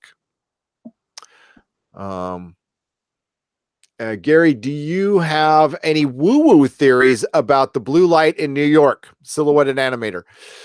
I only heard about that today. They said it's a transformer, but I've had a transformer. It depends on like how big the transformer was, silhouetted animator, because I've had one blow up like right next to my house, and I saw the light from that, and it wouldn't light up half of New York. But yeah, I'll have to look into that. Did you hear about that, Susan? I yep. heard about it briefly. Yeah, I saw footage of it, and I just looked at it as, what it said it was, the transformer exploding, but it reminded me, and I joked about, it reminded me of Christmas Vacation. That's not Santa, that's the sewage treatment plant. Okay, so I'm going to tell you a woo-woo story now. Here, they've got the pictures of it. That's possible. That would have to be one hell of a transfer. Okay, I'm going to tell you the one time I saw something weird, guys. This is a true story. It's right around my birthday. It was 1988. I was homeless at the time. I was doing lots of drugs. I was living on the street. So I was walking around a little beach town, Encinitas, California. It was kind of a nice place to be homeless, to be honest with you. The weather's kind of nice. There's a lot of nice places around. So you could go sleep in the grass in a park and nobody's going to bug you. There's worse places to be homeless. So, excuse me. So I'm walking around. It's like 2 a.m. and I'm trying to get to walk. There's this huge street I'm walking down to get to a park where I can go crash out and sleep one off because I was high as a kite. The problem is I was high as a kite, but I was not on anything I was not on pot.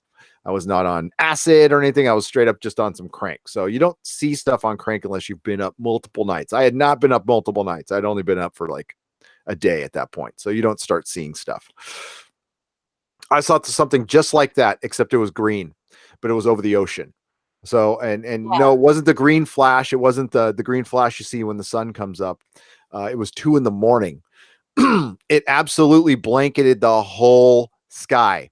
It wasn't lightning because it was clear as a bell that night. So I saw something just like that over the ocean. It probably was like a meteor, a fireball, like because they can flash green sometimes. But I saw something just like that. I don't know if that's a transformer. That would have to be I mean, it looks like there is a source in the middle right there. Here, I'll flash the picture up. But it looks like it's coming from above, doesn't it? Doesn't it look like that a little bit? It does. I mean, that would have to be a powerful transformer. It would have to be several of them. They said it's a power plant explosion. Okay. If the power plant exploded, why would it be blue? I mean, I guess electric. Listen, they're never going to admit ever. That disclosure thing will never come, folks. It's not coming. We're not getting you. I want there to be, by the way, Exozone. Watch the Exozone. I got to pump the Exozone. There's a great YouTuber out there named Dictor Van Doomcock. He's a good friend of mine. We do a show once in a while. It's about the woo-woo stuff. It's about UFOs and Bigfoot and all that stuff. It's called the Exozone. It's on his channel. We kind of back and forth every couple weeks or so. It's lots of fun. Where we just talk about whatever's weird. But that is, ooh. Do they have video of it, Susan? Or do they just have it still? Yeah, actually they do. They don't get close to it, but I saw it last night. Yeah, it's just like flashing blue. I don't know. It's pretty much out in the open. So, do I think it's aliens? No. Do I think it could be something that maybe could cause some concern? Yeah. Because if it was something woo woo, I don't think they'd be doing it in the middle of New York City. No. I mean, like it kind of looks like it could be that, but that is huge. And Yeah. did anybody's power go out? I don't, they didn't say, but it's like, That's kind of to important. me, that looks like a concern that's of this world, not like of another world, and because of the location where it's at. Yeah, And yeah, it looks like it's a transformer. There's video that's closer that shows the fire and stuff. yeah, Yeah. Okay. Um, damn. It was in Queens too. Spider-Man could have stopped that. yeah. One of the incarnations of Spider-Man. We've had one blow up near our house, man. Whoa, did that make a noise? Oh shit. My dog would not come out from under the table for like a night. Well, A dog was like, fuck this. we have a Okay. transformer in our backyard, and it blew 2 years ago. And we were without power along with some other people in the neighborhood for like 5 days in 100-degree heat and 1,000% humidity. Damn. Yeah. Yeah, that sucks. Hey, we got a lot of super chats to catch up on, so let's do it right now. From, oh my God, all out of bubblegum. I'm sorry, I get the yakking. And all out of bubblegum, $10. I've watched Darth Vader fan film now, loved it. I feel it's now the job of fans to make films that the studios can't make or refuse to make. All out of bubblegum. For one, thank you so much for the $10. I'm sorry it took me 40 fracking minutes. I will punish myself later. Oh, I'll have actually Mrs. Neurotic do it. Oh. But I might like it. So all out of bubblegum, it is an honor to have you in our chat. By the way, I see all out of bubblegum with some great YouTubers chat. So it's great. I'm really honored to have you here. The Darth Vader fan film, please check out my review. Please go look at it. It is amazing. And yes, I think that might be the future. I think Axanar and Vader and us doing our own stuff, maybe that's it. Maybe that's simply it. About that, not every fan should make a film. I'm sorry. I don't think that. Why not? I think if it's fun, if you're having fun. And who wants to see shit? We get enough of that with legitimate filmmakers. If you make it as if you're like self-aware enough to know, like, okay, I'm not very talented, but I just really want to make this. Go knock your socks off. I mean, just don't expect people to like it. I mean, don't be sensitive. You put your stuff out there, man. Don't be sensitive. But man, you do something like this. That's a whole new ball game. And then you think about how could the companies make money off this? Well, why don't you? I don't know. Why don't you authorize fan films? You make them buy a license for some amount of money. And then you can buy a $5 or a 5-minute one, a 10-minute one, a 15-minute one, an hour long, a 2-hour long, and you let them make whatever the hell they want, and they pay you money. And then, and I would even let them sell it, and you just take like the biggest percentage because you own the IP. And that would be great for something like is dead. That's not like Doctor Who is about to be. That's be great. But other people can produce your shit, keep it out there in the ether. This would never happen. Okay, I know this would never happen, but it'd be a way to make money off of imagine if somebody, just think of a dead franchise right now. Transformers is going to be a dead franchise in a minute, which sucks because I heard Bumblebee's really good. But I got killed. It's done. Paramount's in trouble from that, by the way. Yeah. We had an article on our Facebook page about that. But I think that could be the future. Also, Crimson Empire Entertainment for $2. I wish I could support on Patreon, but their actions, Crimson, I completely respect that. I absolutely do. I understand. If anybody's got to go, no hard feelings. I got you. I can't go. We're just starting. We don't do politics, so I don't think we're going to get deplatformed, but I do not support what they did at all, ever. But like right now, we're just getting started. It'd be really horrible for me to go right now. Mr. Roboto for $2. Just the one time you saw something weird, Gary. It really wasn't just the one time I saw something weird. It's something weird that I can say that what did not come from my brain, Mr. Roboto. I saw all kinds of shit. Like I saw I saw Grape Ape pulling a boat across the street in front of my parents' house one time. I saw it plain as day. It was night, but I saw it plain as day. But I'd also been up for like 2 weeks. 2 weeks, not 1 week, 2 weeks, 14 days of no sleep. You know what that does to a brain? You know what that does to the human brain? It explains a lot why the way I am right now. ST Fanboy, $5. Hey, since they've already talked about the worst of 2018, can we talk about season 2, The Orville? How we can't wait? Yes, we can talk about this. How excited are you for the Orville, Susan? Oh my God, very excited. I am extremely excited. I've been pumping it up on social media. I love that show. And I was on board from the minute I found out about it. So I can't wait. Sunday, let's bring it. It's going to be great. We're gonna and we're gonna change our format a little bit, folks. So I'm gonna start playing with a couple things. Usually it's just if we recap an hour-long TV show, we used to do like a 45-minute recap where we recap the show and then we hear from you. I think with the Orville, I'm gonna do something a little different. I'm gonna just cut a video review of just me for like 10 minutes for the review, and then Susan and I are gonna do an after show like we've always done. Kind of think of Talking Dead, except without the Me Too and the guests. And that's what we are. That's what we started out doing.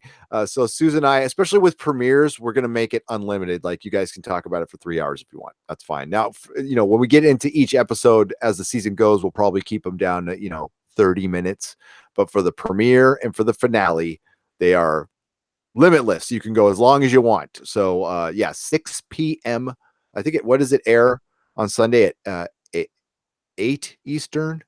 Yeah. So that would be 5 over here. So yeah. 6. Yeah. So after it airs on the East Coast, right after it's done, we are on. Okay. We will be on at 6 p.m. Pacific time this Sunday to talk about the Orville. There's going to be a lot of people talking about it, and that's cool. So we thank you for choosing us if you do. But yeah, and then I'll cut a video afterwards, and that'll make it easy. That'll make it everybody wins. The Batman, give us £2. By the way, you just gave away your location, Batman. The Batman is in Europe right now. Oh. He says it's Galactus. I believe him. And like the proper Galactus, not the Cloud. Not the Cloud from that damn movie. Let's get to the chat. Hail Doomcock and Exozone. Damn, Mary, you're right. Hail Doomcock. I wonder how he's doing. We're gonna have to get him on. Like other than Exozone, we're gonna have to get him over here. We need more people to know about my friend.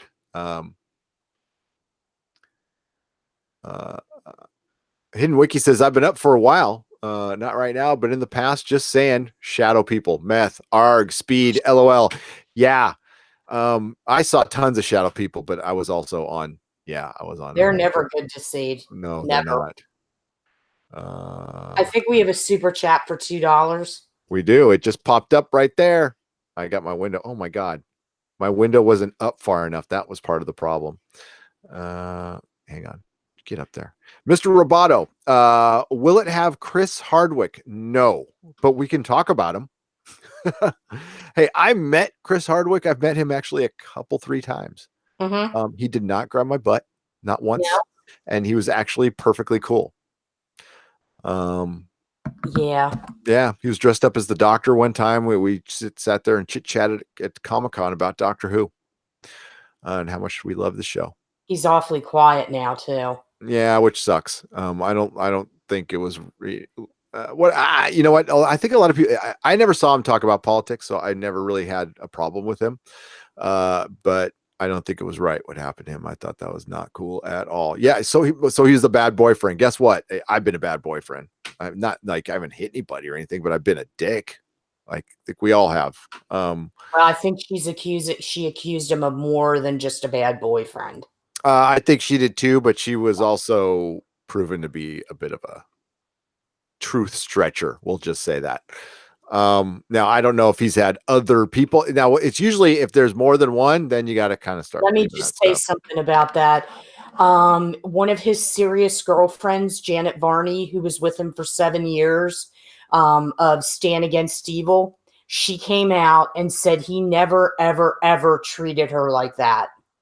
And they were very serious. And several of his girlfriends that he had prior to that, the one that, that came out against him, they said the same things. And, if somebody was with you for 7 years, I mean, I probably shouldn't even talk about Chris Hardwick because that's probably a subject where I can get into a lot of trouble. But just Janet Varney came out and she pretty much refuted a lot that was said about him. And that's what I heard too. And I've known a lot of people in the comic community who knows the guy. The only thing that pissed me off about Hardwick is every time something nerd happened, they either bring him up or Kevin Smith. It's like, listen, mix it up. Bring in some new nerd people. What about nerd women? The girl who voices in Archer. I'm not super familiar with the show. The girlfriend in Archer, the female lead in Archer, the one who voices her, is the funniest host. I mean, she could run circles around Kevin Smith and Chris Hardwick. She was doing a sci-fi thing at Comic-Con, and she was quipping like fucking, she was good. She was good. Yeah. Get her to do it. I think there needs to be there, and this isn't me being female empowerment. I just think that there should be more female nerd voices out there. I know they exist, but whenever you think of nerds, you don't think of females. They don't come to your mind. I think that, there should be more of them out there. There should, but when it comes to like hardcore, hardcore nerds, I mean, there's different levels of nerd. Okay. But we're talking level 11. It's just not, it hasn't caught on yet. It's getting better, but like at my comic, if we want to use my comic shop for a sample size, maybe 18% of the, not even that much. To be honest with you, as a hardcore comic reader, to me is somebody who comes in bare minimum once a month and buys comics at a comic shop, not from anywhere else, buys comics at a comic shop. That is maybe 12%. Maybe. Now, it goes up a little bit when you talk about casual buyers. There's a lot more female casual buyers. This is data from 5 years ago, by the way, so it could be up a little bit. But I'm telling you, like I was a very friendly comic store, and at 12%, maybe. That's comics though. Games is much higher, and film and TV is much higher. So it depends. Don't really hear a lot of them even for film and TV. And the people that you do hear from, in the cosplay world and all that stuff. Well, don't get me started on cosplay. Yeah, I can say a few things, but I won't. We'll just suffice it to say that really isn't a good representation of nerdom. I might have some thoughts on that. Oh, that was bad, wasn't it? Yeah, I have a lot of thoughts on that, a lot. But I, in terms of even Grace Randolph, she's one. That's one. But there aren't that many prominent. And I know somebody mentioned Aisha Tyler was the person that you're thinking of. Yes, there. Aisha Tyler was awesome. She was so good. Yeah, she's good. But I think the problem is that when, and I don't know how to say this without getting in trouble, so I'm just going to say it. I think a lot of female nerds feel that they have to sex it up. And then that turns into something that distracts from their actual knowledge. If that makes any sense. Yeah, it's hard to say. I listen, and I told you, I went to Comic-Con this year, and that was the most women I've ever seen at Comic-Con. Mm-hmm. So women have only really started, that weren't booth babes, have only started coming to Comic-Con in the last decade. Now, in mass numbers, yes, there was always girlfriends there and moms and stuff, but we're talking 1 in 20, 1 in 30. This was straight up 50-50 this year, if not more. there was more women at Comic-Con. Like it was obvious. I was astounded. And that was a huge jump from last year, but it's for television, for movies, cosplay, not for comic books. If you go to the comic book section, it is still, sausage city. And that's the way it's always going to remain. That's fine. But it's good to have them there. It's great. Believe me, it makes Comic-Con a lot better. Now, Twilight has ruined everything, and I've gone over that ad infinitum. But yeah, it's just different levels of interest. It's hard to generalize it, because like my Mrs. Nerdrotic's a nerd. She's a big time nerd. Like here, I'll show you like these Star Trek figures. Here, if I can go over there, the ones hanging on that door right there, those are all hers. These ships, those are hers. She lets me borrow them. But yeah, it's just different levels. As far as the cosplay sexing it up thing, the cosplay thing is for one, it's costumed adults. That's a whole different clique. Is it nerdy? Yeah, I guess it is. I would call it, everybody's a nerd. Screw it. Yeah, that's fine. But yeah, I get in all kinds of trouble. I don't like holding back, but let's just say a lot of cosplay. There's a lot of I never thought I'd ever say this in my life. This is like where I feel like I walked into an alternate reality. There's poser nerds. There's tons of posers. And there's thirsty people. There's so many thirsty people. Well, yeah, tourists. They're just stopping by to and that's fine. All are welcome. That's the one thing cool about the nerds. You can be new. That's fine. But there's a lot of, and this is not a thing you need to be a poser of. You can just be new. It's cool. Nobody cares. Some people do. I don't. We just got a super chat. Swedish, 50 Swedish dollars. Gary, it's 5:15. At 5:15, watch the stream. Keep up the good work, man. Thank you. Ridiculed Reptile Reviews. 50 Swedish dollars. Those are 50 neutral dollars, or is that Switzerland? I never know. Yeah.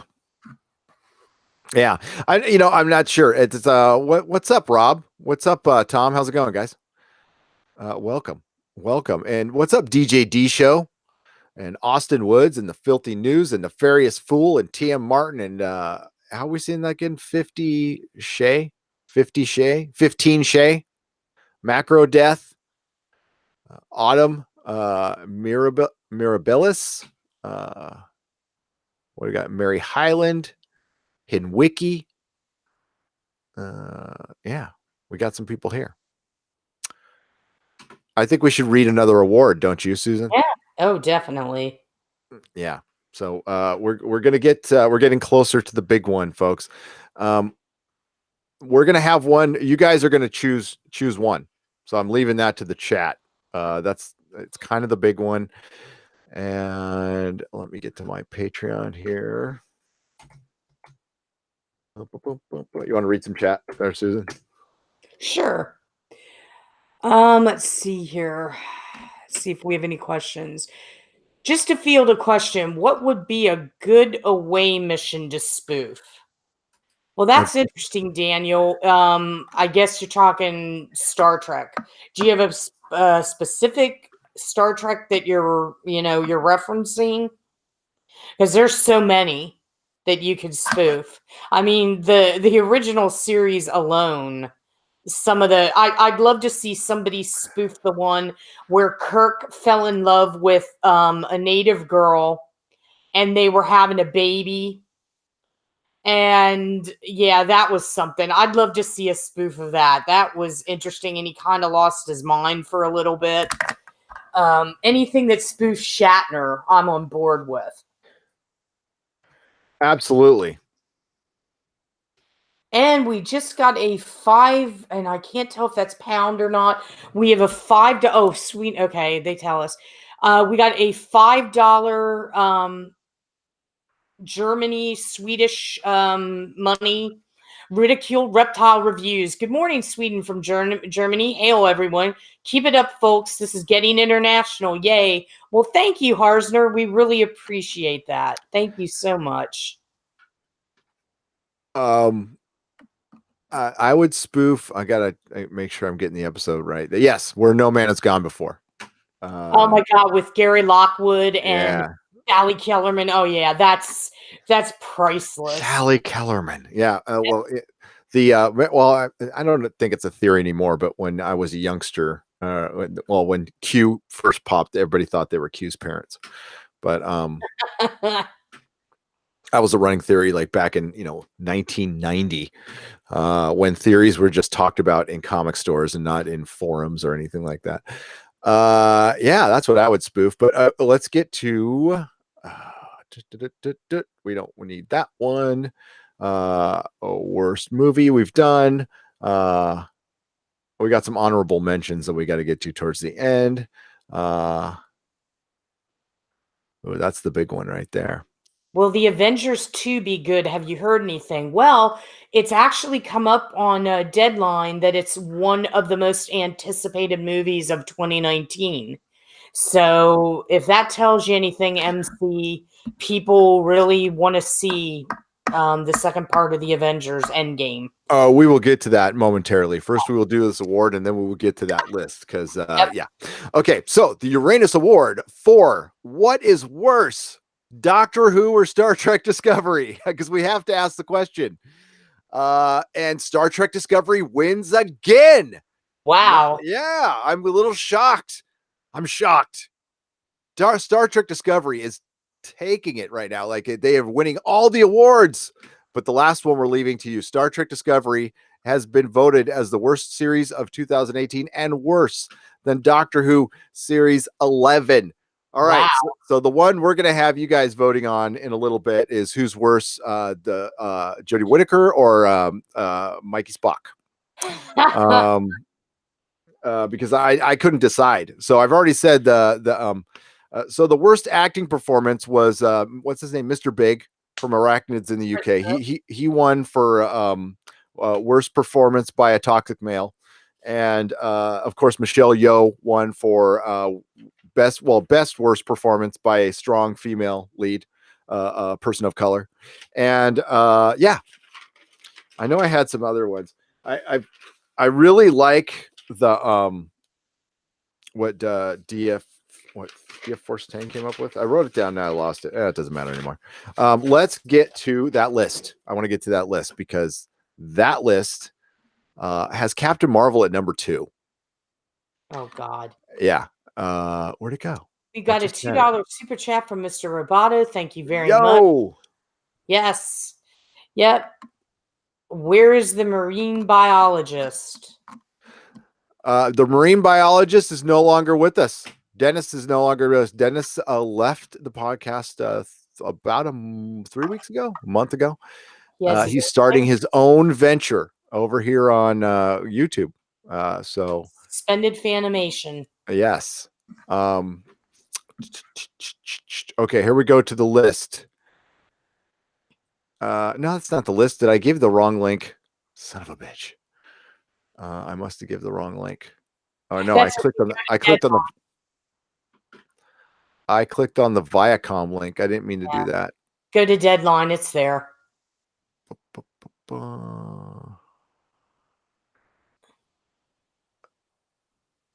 Oh God, Thomas Williams. The Orville should go back in time and save the whales. No. Yes. Oh my God, that would be so funny if they didn't do it with like whales. It would be funny. It'd have to be something disgusting, like some disgusting creature that they have to save. They save narwhals, maybe. Narwhals aren't disgusting. I mean, they're like manatee. Yeah, manatee or something. There you go. Like a sea slug, a giant squid. Yeah, they have to say giant squids. They go back in time, meet up with James Cameron, go down in the Marianas Trench, and save a giant squid. Yes, that would be great. And they leave, something happens, and Cameron's stuck there. They can't go back and get him. And then James Cameron is lost forever. And Robert Ballard has to spend his life looking for him. Yeah, of course I can't find this list right now. Put in a dead link. I thought it was all ready. I didn't get ready. I keep seeing Kevin Spacey stuff. I could care less. Oh God, oh my God. Yeah, he wants to skip his arraignment. Oh, okay. Yeah, it's kind of funny when when real life shit happens. These people, I don't really talk about it, but that video was fucking weird. That was some weird shit. Whoa. It's like, bro, don't you have a manager still? Do you have a lawyer that maybe could have talked you out of this? It was, yeah, that was something. All right, so Fandango has a list, and it's like the most anticipated, and it's like really obvious stuff, Avengers 4. Here we go. And then Captain Marvel being number 2. This is over Star Wars, Spider-Man, Toy Story, Glass. I can see Glass, Lion King, Aladdin, Dumbo, and Joker. What? That is some bullshit. That is some bullshit. I'm sorry. Who sponsored this list? This must be sponsored by Disney. I mean, who owns Deadline? I got to ask that. Well, it's Fandango, right? So, who owns Fandango? Just that list. Okay, Tom Hanks. Yeah, the Mr. Rogers is very highly anticipated, and I think it got a title. It was untitled for a while, but I think it got when I saw something on Deadline today. That's understandable, okay? But when I saw Brie Larson as Captain Marvel, I just had to pause and go, who really is clamoring for this film? Maybe I didn't see another trailer. Maybe I saw the wrong trailer. Maybe there's one out there where she's enthusiastic and wants to be in the movie. I don't know. But yeah, I find that hard to believe. Fandango's owned by Comcast. NBC? Yep. So, okay. There's no way Captain Marvel's coming above Spider-Man. No. There's no way. I mean, Star Wars, I can understand like the hate. So there is a complete survey. Here are the complete survey results. Where's the actual survey? Where is it? They're not going to include that. Are you kidding me? Comcast owned Fandango based its findings on an input of more than, look at that number right there. 3,500 film goers. So that is a good sample size, is it not? I thought so. Yeah. Captain Marvel is the most anticipated standalone comic book movie. Yeah, that's bullshit. And the fact that Glass is lower, I beg to differ with that. I wonder. I'm curious. I am very because honestly, I don't have an answer. I'm curious to see what Captain Marvel makes. Now, what they're trying to do is copy the success of Black Panther. Instead of using Martin Luther King Day, they're using National Women's Day. They're being very political. So they're not going to be super political in the show, but the marketing is going to be very political, very political. Just like Black Panther. Like the movie itself was fine by itself. I mean, it wasn't like, honestly, the fact that it domestically made more than Avengers Infinity War astonishes me a little bit. I don't know how that happened, but okay, fine. Because like the movie was good, but I was toying with with doing a Uranus Award. What was the most overrated thing of 2018? You guys can put it in the chat. I mean, because that was really on my mind. Was like, it was a good movie, but he wasn't the best character. He was the most boring character in his own movie. He was much better in Civil War, kind of like Spider-Man. I felt the same way about Spider-Man Homecoming. Like he was way better in Civil War and Avengers, but like in their own movies, they were just kind of meh. Yeah. Actually, what would have won for me is not that it was a big hit, but and I might get some crap for this, but Ant-Man and Wasp. Did not like that movie. I didn't like that movie. You're alone on that, actually. I did not like that movie. I thought he was made out to look like an idiot the whole time. And, and I know that's part of the character, but like all he was doing was like his suit was malfunctioning. And when he did something, it was by accident. and she was just awesome all the time. And like, listen, she's kind of like that in the comic books, but so Yeah. Janet's also kind of sexy, and they didn't do that. They made her just very straightforward and kind of boring. So yeah. Do I like the Tick? Says Roy Stroyer. I love the Tick. It's supposed to be coming back February, right? Ben Edlund is one of the most talented TV writers on the planet. Every time he writes a series of something, you notice that's when they have their classic episode. Angel, Smile Time, Supernatural season 5, Buffy, anything he's written, he's magical. Like and Tick season 1. Tick is the only comic book character in every one of its iterations has been good. It's comic book, it's cartoon, and both TV versions have both all been great. The Amazon show is badass. I think it's coming back in February. Let me check. Tick season 2. Whoa. The series was greenlit for a 10 episode second season. Back in with a 2019 premiere date. I heard Ben Edlund at Comic-Con say the February, but it's getting kind of close and we haven't seen any promo. So I don't know. I love the Tick to answer that question. Let's get to more chat, Susan. Sure. Did I watch Jack Ryan? I thought it was great, said Phil. Asking Susan, did you watch Jack Ryan, Susan? No, I did not. I did not watch Jack Ryan. In all honesty, I wasn't interested in it. I've seen the movies and it just didn't appeal to me at all.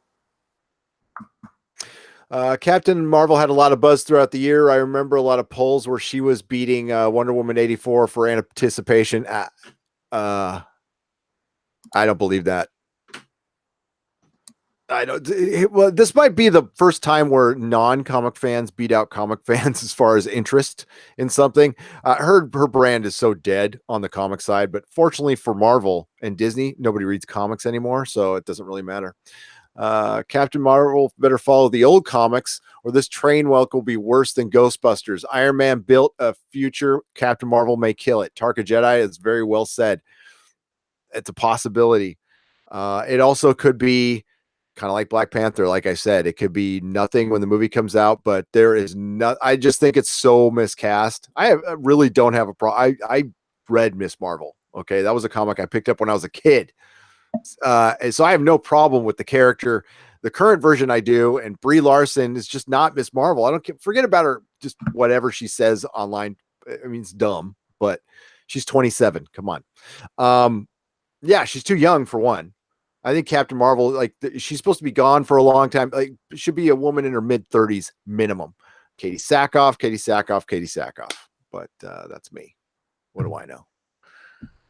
Depends. It depends on the demographics they use to represent the casual, regular moviegoers. Carrie Dalton, you're right. It as all polls do. It depends on who they went to. Did they just is a random sample size? Hey, maybe people are interested. Maybe it'll be great. I doubt it, but then they better get another trailer. Oh yeah, dude. Oh, that CG in that second one was that was bad. Well, because they're going to come out with a new trailer as it gets closer to release. They better come up with a better one because that first trailer wasn't doing it for anybody. Nope. And Rob is right. They had to add standalone because nobody would notice Cheese Woman in a group setting. No.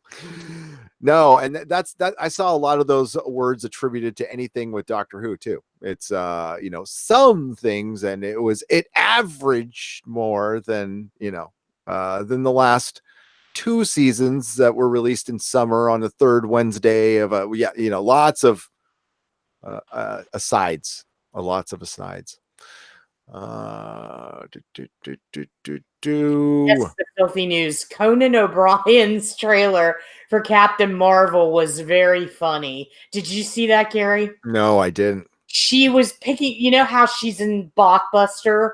He had her picking out movies for like 2 hours. And that was the movie. Very funny. I remember those days. Doctor Who Rotten Tomatoes hit 27%. How far will it go? When will the fans come to the rescue of the show? Or will they? I don't think they will, to be honest with you. Aquaman beats. Oh, we got so I'm gonna let you guys decide. Oh, by the way, there's a little hope for Daredevil, folks, but we're gonna have to wait 2 years. We're still gonna have to wait 2 years, but it looks like they're gonna keep that train running. Also, Vincent D'Onofrio tweeted at somebody. Yep. Yeah, that was weird. Tweeted at who's the director? Taika Waititi. Yep. He tweeted at him and said, "Hey, I just followed you. If you ever want to talk anything serious, I'm up for it." So it sounds like D'Onofrio wants to bring Kingpin somewhere. In the MCU, please. Anytime, any place, make it happen. It would be perfect in a Spider-Man movie, but then they couldn't there's probably a way he could do it. You know what? You could put him in the Spider-Man movie, and knowing what we know that we've seen him do in Daredevil, so we have the established rated R character that wouldn't have to do a bunch of rated R stuff because we've seen him do it before. We've seen him cut off a guy's head in a freaking car door. Just opening it, is the guy to do that. Yeah, so that's there in our head already, so we don't need to do that. All right, so there's a couple of news bits that we got to get to, folks. One of them's kind of boring. Just stay with me on this one because it's really anti-Star Trek. I noticed this one earlier today. A Viacom analyst keeps buy rating but slashes price targeted for 2019 estimates. Basically, to sum up the article, they were really counting on Transformers to do a lot better than they did, and it didn't. It actually took a big old shit. So the stock rating the stock price went from $39 to $30. Still not a killer. The critically praised Bumblebee is the long shadow of Aquaman in the first week. And then they call out Michael Bay a little bit here. Here's what they're counting on to actually Paramount had a bit of a rally. It did. But here's what they're counting on, guys. And this has something to do with the possible merger that's going to happen in a couple of years. They have SpongeBob, Quiet Place 2, Top Gun, and Gemini Man. The Will Smith outing directed by Ang Lee. None of these movies, and I'm including Top Gun, are going to be runaway hits. Quiet Place is like a hit, but that's nothing that's going to carry a studio. No, Quiet Place was a quiet hit. It was like a sleeper. So even though people are anticipating Quiet Place 2, like you said, Gary, I don't think it's going to save Paramount. And furthermore, I see a lot of movies. I read Deadline. I read the trades. Gemini Man. I'm not even aware of what the hell that is. Me neither. But if Will Smith is involved, then forget it, because anything, I would not invest in any movie where the star has like a certain amount of control over the script, unless it's like Jack Nicholson or I can't think of too many stars. Will Smith would not be the person I would trust with the script. Well, I did like Bright. Raps of shit about the live action Aladdin. Well, I don't know why Disney's I don't know. I don't like Disney that much. So no, but neither do I. I didn't like the first animated movie, so the remakes of them really don't matter to me. It's like, I'm not going to see that. Yeah. Why would I see that? The first Aladdin is a perfect movie. I do like that one. That's like one of the ones I really like. Now we're getting a live action for no reason. Yep. Well, just cash, which is honestly why they do this stuff. But Will Smith is no Robin Williams, man. Come on. No. Oh, please. Yeah, 27% Gamer Gambit. I don't know why I get tongue tied on that. Sorry, Gamer Gambit, one of our patrons. Thank you, my friend. What do you think of Shazam? Righteous Kill 45 wants to know. Um, it, I'm God, Yeah, I hate it when fucking YouTubers say this because you're on YouTube to have a goddamn opinion. I don't know. I want to say I kind of like the trailer. I do. I mean, it's just big, the superhero movie, uh, and the costume looks a little ridiculous. yeah. But we'll see. We'll see on this one. Listen, I just watched a good Aquaman movie. So what the fuck do I know? I thought Aquaman would totally tank. I thought it would totally tank, and I, it's not perfection, but it is really entertaining. It was really entertaining, And sometimes and that's what you want your superheroes to be, is entertaining. Walter Hamada is now in charge at Warner Brothers. He's in charge of DC, and I kind of like what he's doing. I think he's turning shit around, and he's known for bringing in stuff under budget Hmm. and on time and profitable. And it looks like he understands, a horror guy understands DC more than the DC people did. That this is a bright fantasy universe. It's nothing like Marvel at all. But you need to emulate Marvel in the style. But once you start like introducing, and that's what they did with Aquaman. That's DC Comics, folks. That's what they look like. They're really when the JLA Avengers met, there was a JLA Avengers crossover. And it came out 10 years after it was made, but they finally got the rights taken there. And remember, folks, the DC Earth is bigger than our Earth. It's like literally bigger. And Metropolis was like in Vermont or something like that. That's DC. DC is a complete alternate world. Like Marvel is supposed to take place in our world. No, DC is like this really fantastic, fun place. Yes, it's dark too. There is like Batman's very dark, Joker's very dark, but it's also got places like Atlantis. So I think it could be good. I think it's a possibility. It would be funny if the DCU gets turned around on Shazam and Aquaman. Then I definitely And walk into an alternate reality. they're saying that. Uh, now I've seen Ant-Man and the Wasp twice, and I think it is the worst Marvel outing. I do. It's worse than Dark World. It's worse than the Incredible Hulk. It's completely annoying.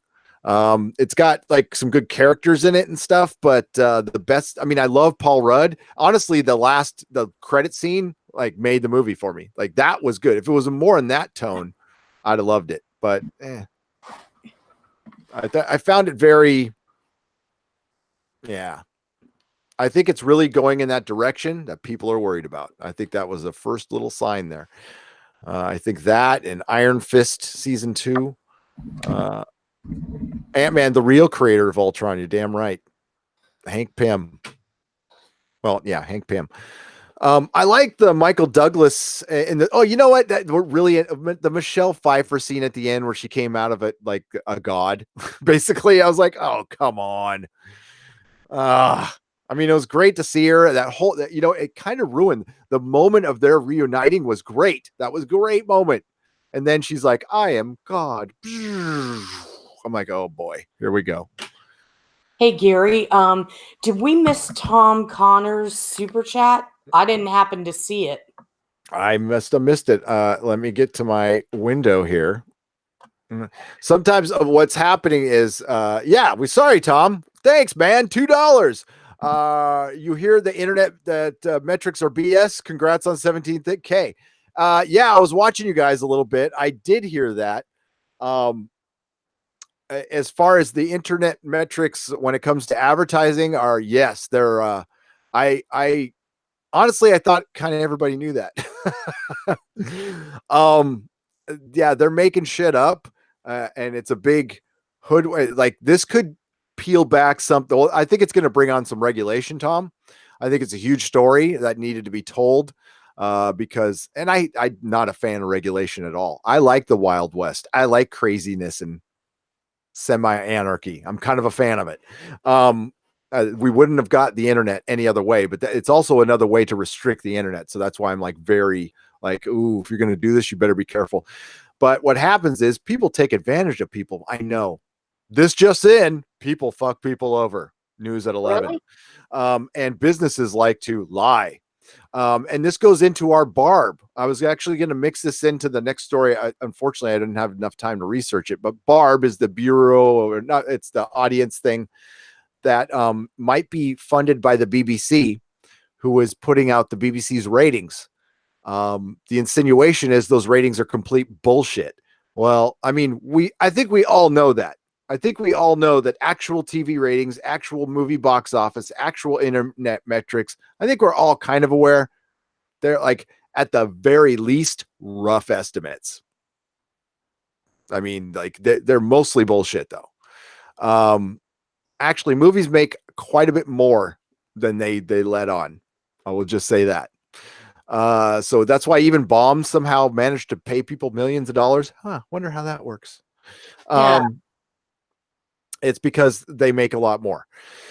And I got to look into the kind of like the details of that article, but I think that could kind of blow something open. That's kind of a big deal. Yeah, you guys like had it. At least you were the first ones that I noticed that had it. And that's the kind of shit I look for. It's amazing. But I think it really ties in well, and it's kind of awesome that you did that. That ties in well with this whole Barb thing I'm looking into. And is it kind of an axe to grind on Doctor Who? Well, yes. I mean, I'm not going to lie to you guys. Shit, you know, you go with the flow of your channel. And right now, that would, if I could, creative accounting, that's what, yes. And how do I know that? Well, my dad financed a movie, help get the financing going for a certain movie that was a Dr. Seuss character, because my dad was Dr. Seuss's accountant.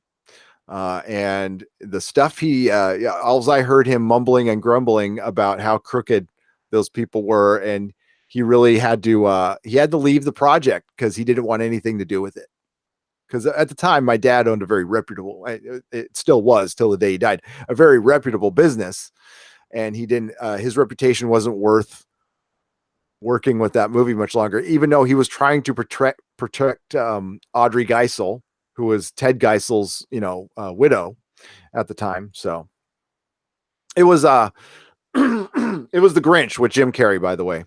And she didn't want to do it. Audrey Geisel had to be talked into it by Ron Howard. He kept on bugging her and bugging her and bugging her. And she finally caved in, and she hated it. Hated it. Well, I wonder So, why. yep. Oh yeah. I've the saddest story. I can tell you this. Do you want to hear the saddest story ever? Ted Geisel, Dr. Seuss, drew me on request a cat in a hat with a mohawk, because I was all punk rock and oi, punk rock, and I sold it for drugs. Well, yeah. I kept, like, I have autograph stuff and all the stuff he gave to my dad, and I got to meet him a couple times. And it's fucking cool, dude. And that's why I kind of lose my brain when people like try to judge him based on his political work back in the 40s. And it's like, I hope somebody judges you someday in 30 years based on the politics and the reality of today. We'll see how nice that feels. Yeah, I know. It's so sad. I win the Uranus Award for biggest dumbass dope fiend move. Well, I Well, mean, I've got more. I've got so many more. That might be for like the New Year's Eve stream that we don't keep on the channel. We can tell some stories. We can have story time. This is why thanks, man. Nefarious fool. This is why you get that badass chip now. You've come a long way. Much respect. Hey, thanks, man. Or I'm sorry. Thanks, person. I'm assuming you're a man. I don't really know. Mr. Roboto, thank you for the $2. Gary, Dr. Seuss accountant is a movie write-in. Yes. Arvin Beekler, who was my dad. My dad's name was Arvin. He was born in the Depression, or at the end of the Depression in South Dakota, and they named people like Arvin and Agnes. And yeah, my dad was his accountant. Hindsight is always 2020. Yes, it is. Well, no, mine is kind of 60-40. I am going to unlist my New Year's live stream. Yeah, DJD show. I think I'll do the same. Are you doing one at night though? I don't want to cross streams. Maybe I should do one in the morning when everybody else is in bed. Bot 0101010 error. All right, so the last one I want you guys to vote on. So is going to be the Uranus Award goes to God, there's two I want you to do. But who is worse? Jodie Whittaker or Sonequa Martin Green? Oh, wow. Jodie Whittaker. Well, I mean, okay, the Doctor or Mikey Spock. We don't want to say the actress, like it sounds like a personal attack. We're talking about their character, the character of the 13th Doctor or Mikey Spock. The 13th Doctor is 1, Mikey Spock is 2. Vote, and I'll try to keep track. Wow. I did this the other time. My brain almost broke, but it's okay. Or you could say the name. That's fine. That'll works for me too. I'll just try to keep a count. We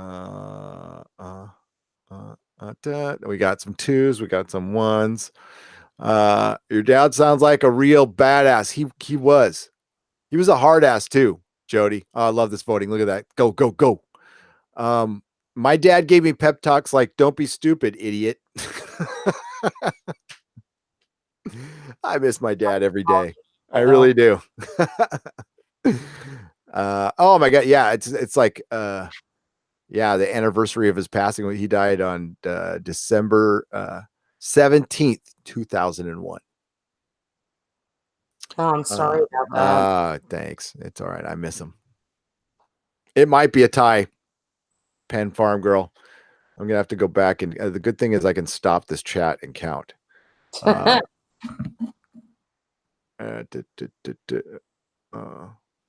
thing I didn't count that code that somebody put in there earlier. Okay, so we got and a doctor and boom. Oh my God, it is almost like a tie. Boom. I think. Do you think Rob did? I thought Rob was going out tonight. Tom, what happened? I thought he was going out. Thought I heard him say he was going out. I was listening to your live stream. I just don't like.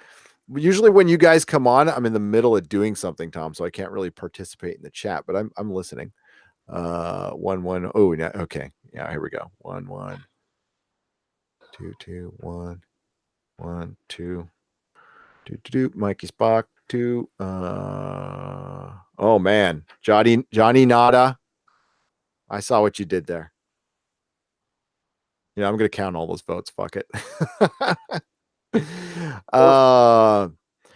I'm gonna count the votes. You can go up and read a couple chats. Let's see here. DJD. And I'm looking. Right. Oh, this is starting to run away. Doctor's starting to run away with this shit. It's yeah. Doctor Who's gonna win it? Oh yeah. Somebody put 42. I was waiting for. Oh, and it had to be Tom. OG Spock Love put 5. Who's 5? Ray. Ray from the Force. Yeah, from the last Force Awakens. Oh my God. Rianne Johnson. Rianne Johnson. Fire. Somebody put 7. God, you smartasses. Somebody put 1.2. Baghead 777. Scarlet Strands wants to know if you met one of the doctors. Which one? Apparently, Scarlet met Sylvester McCoy. I have never met a doctor. How about you, Gary? Have you ever met a doctor? Peter Capaldi. Ah, lucky you. I would love to meet him. He was in the he walked the line at Comic-Con when people were waiting to come in, and he just like walked out and started high-fiving fans and shaking hands. Cool dude. Totally cool dude. Yeah, so it's Doctor Who, folks. It is Doctor Who. The Doctor. Season 11. Voted on by the chat. After an astonishing Star Trek Discovery win for worst thing of 2018, as voted by Cush met Eccleston. Oh, how was that, Cush? Tell me. In at NYU? I would love to pick that. That guy's like I don't know. I remember when he left and then he did that series 2 of Heroes and he was the Invisible Man and they made a big deal about him showing up and then like he kind of never did anything in the show. Am I remembering that right? Did you watch Heroes season 2, Susan? No, I did not. No, I managed to miss that. Oh, Dr. Meatball, can somebody please make a Mary Sue Mount Rushmore? I love that idea. I can do that on Photoshop if I have time. I'll see if I can whoop one up over the weekend on Photoshop. Dr. Wow. Meatball. It's as simple as just finding people with their faces in the right direction. Finding people in their Scarf Doctor Tom Baker. Oh my God, I'd love to meet him. The only person I want to meet that's famous because I'm not in the stars or anything. I'd love to meet Alan Moore. Straight up, want to meet Alan Moore. I want him to like put a spell on me because he's a wizard.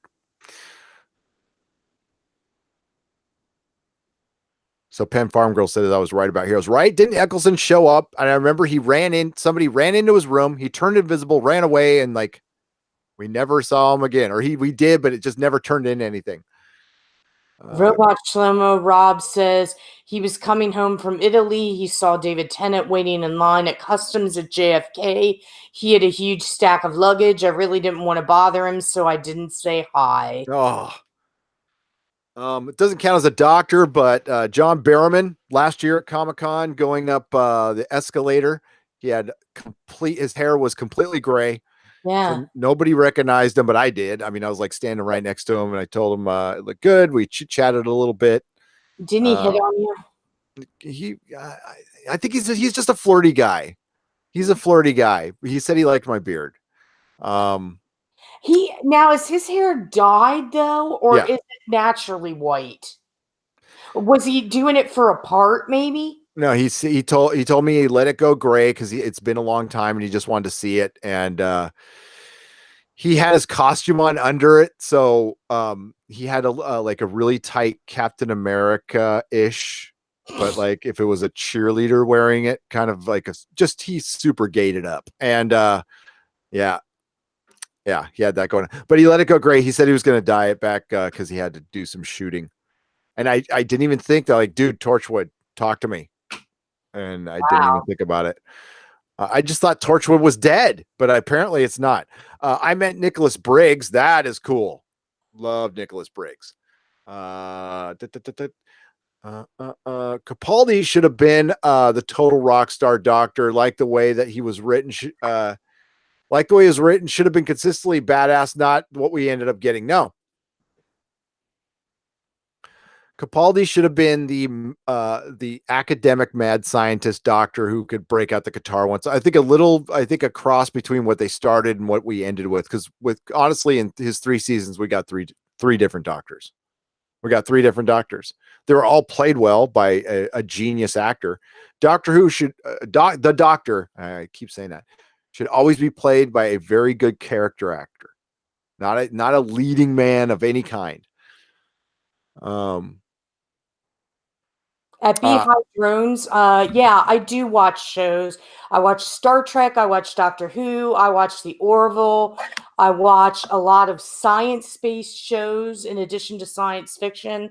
And I know it sounds like I don't watch because I said I didn't watch Heroes, but I do watch an awful lot of television, and those are just some of the sci-fi shows that I watch. Yeah, and Heroes was gone a long time ago. Macro death. Torchwood died in America. Kind of did. But apparently it's coming back. Like that's a real thing. Capaldi is a genius actor. He really is. Barrowman. Oh my God. How was that? I was just at the right place at the right time, Jody. But he flirts. It's like Doug Jones is kind of flirty too. I saw one thing from Comic-Con where Barrowman actually ran down the aisle toward a fan, picked her up and swung her around. It was amazing. So he does not a panel, a show every year at Comic-Con called Anything Goes, and it like he means it. It's I mean, because like he is, like uber gay. And yeah, that's which is fine, but Anything Goes, SDCC 2018. I want to show you the picture of what he was wearing because nobody's got a picture of that. Really? Those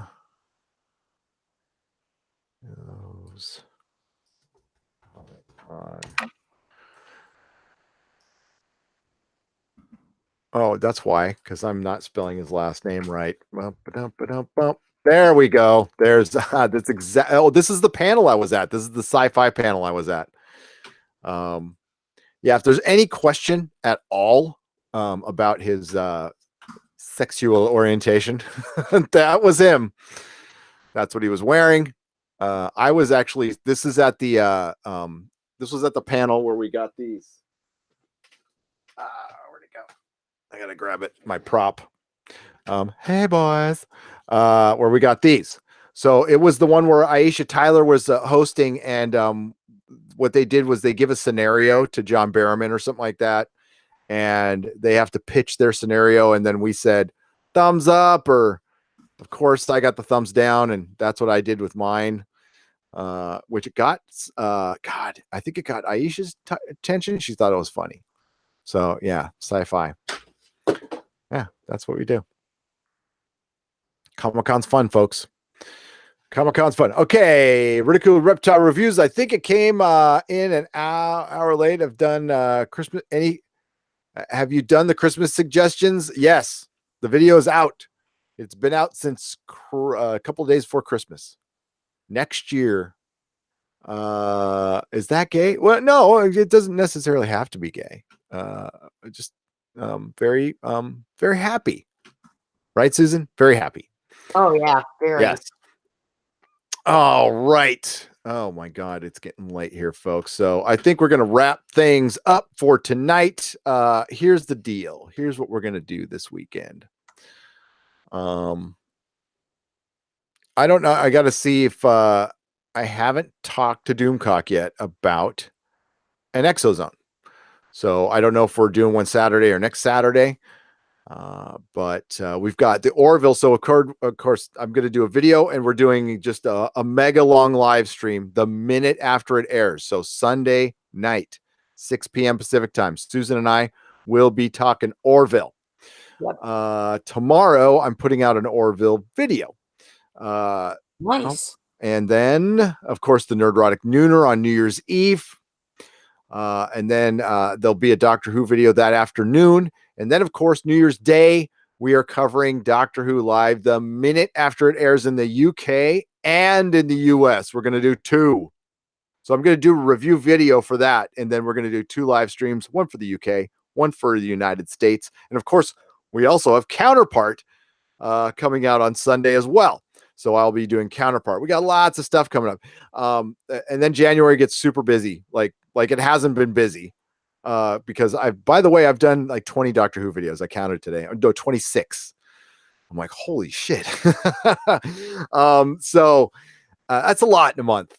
So we've got a lot of TV coming out. Project Blue Book, Deadly Class, which, upon second viewing, I kind of liked it.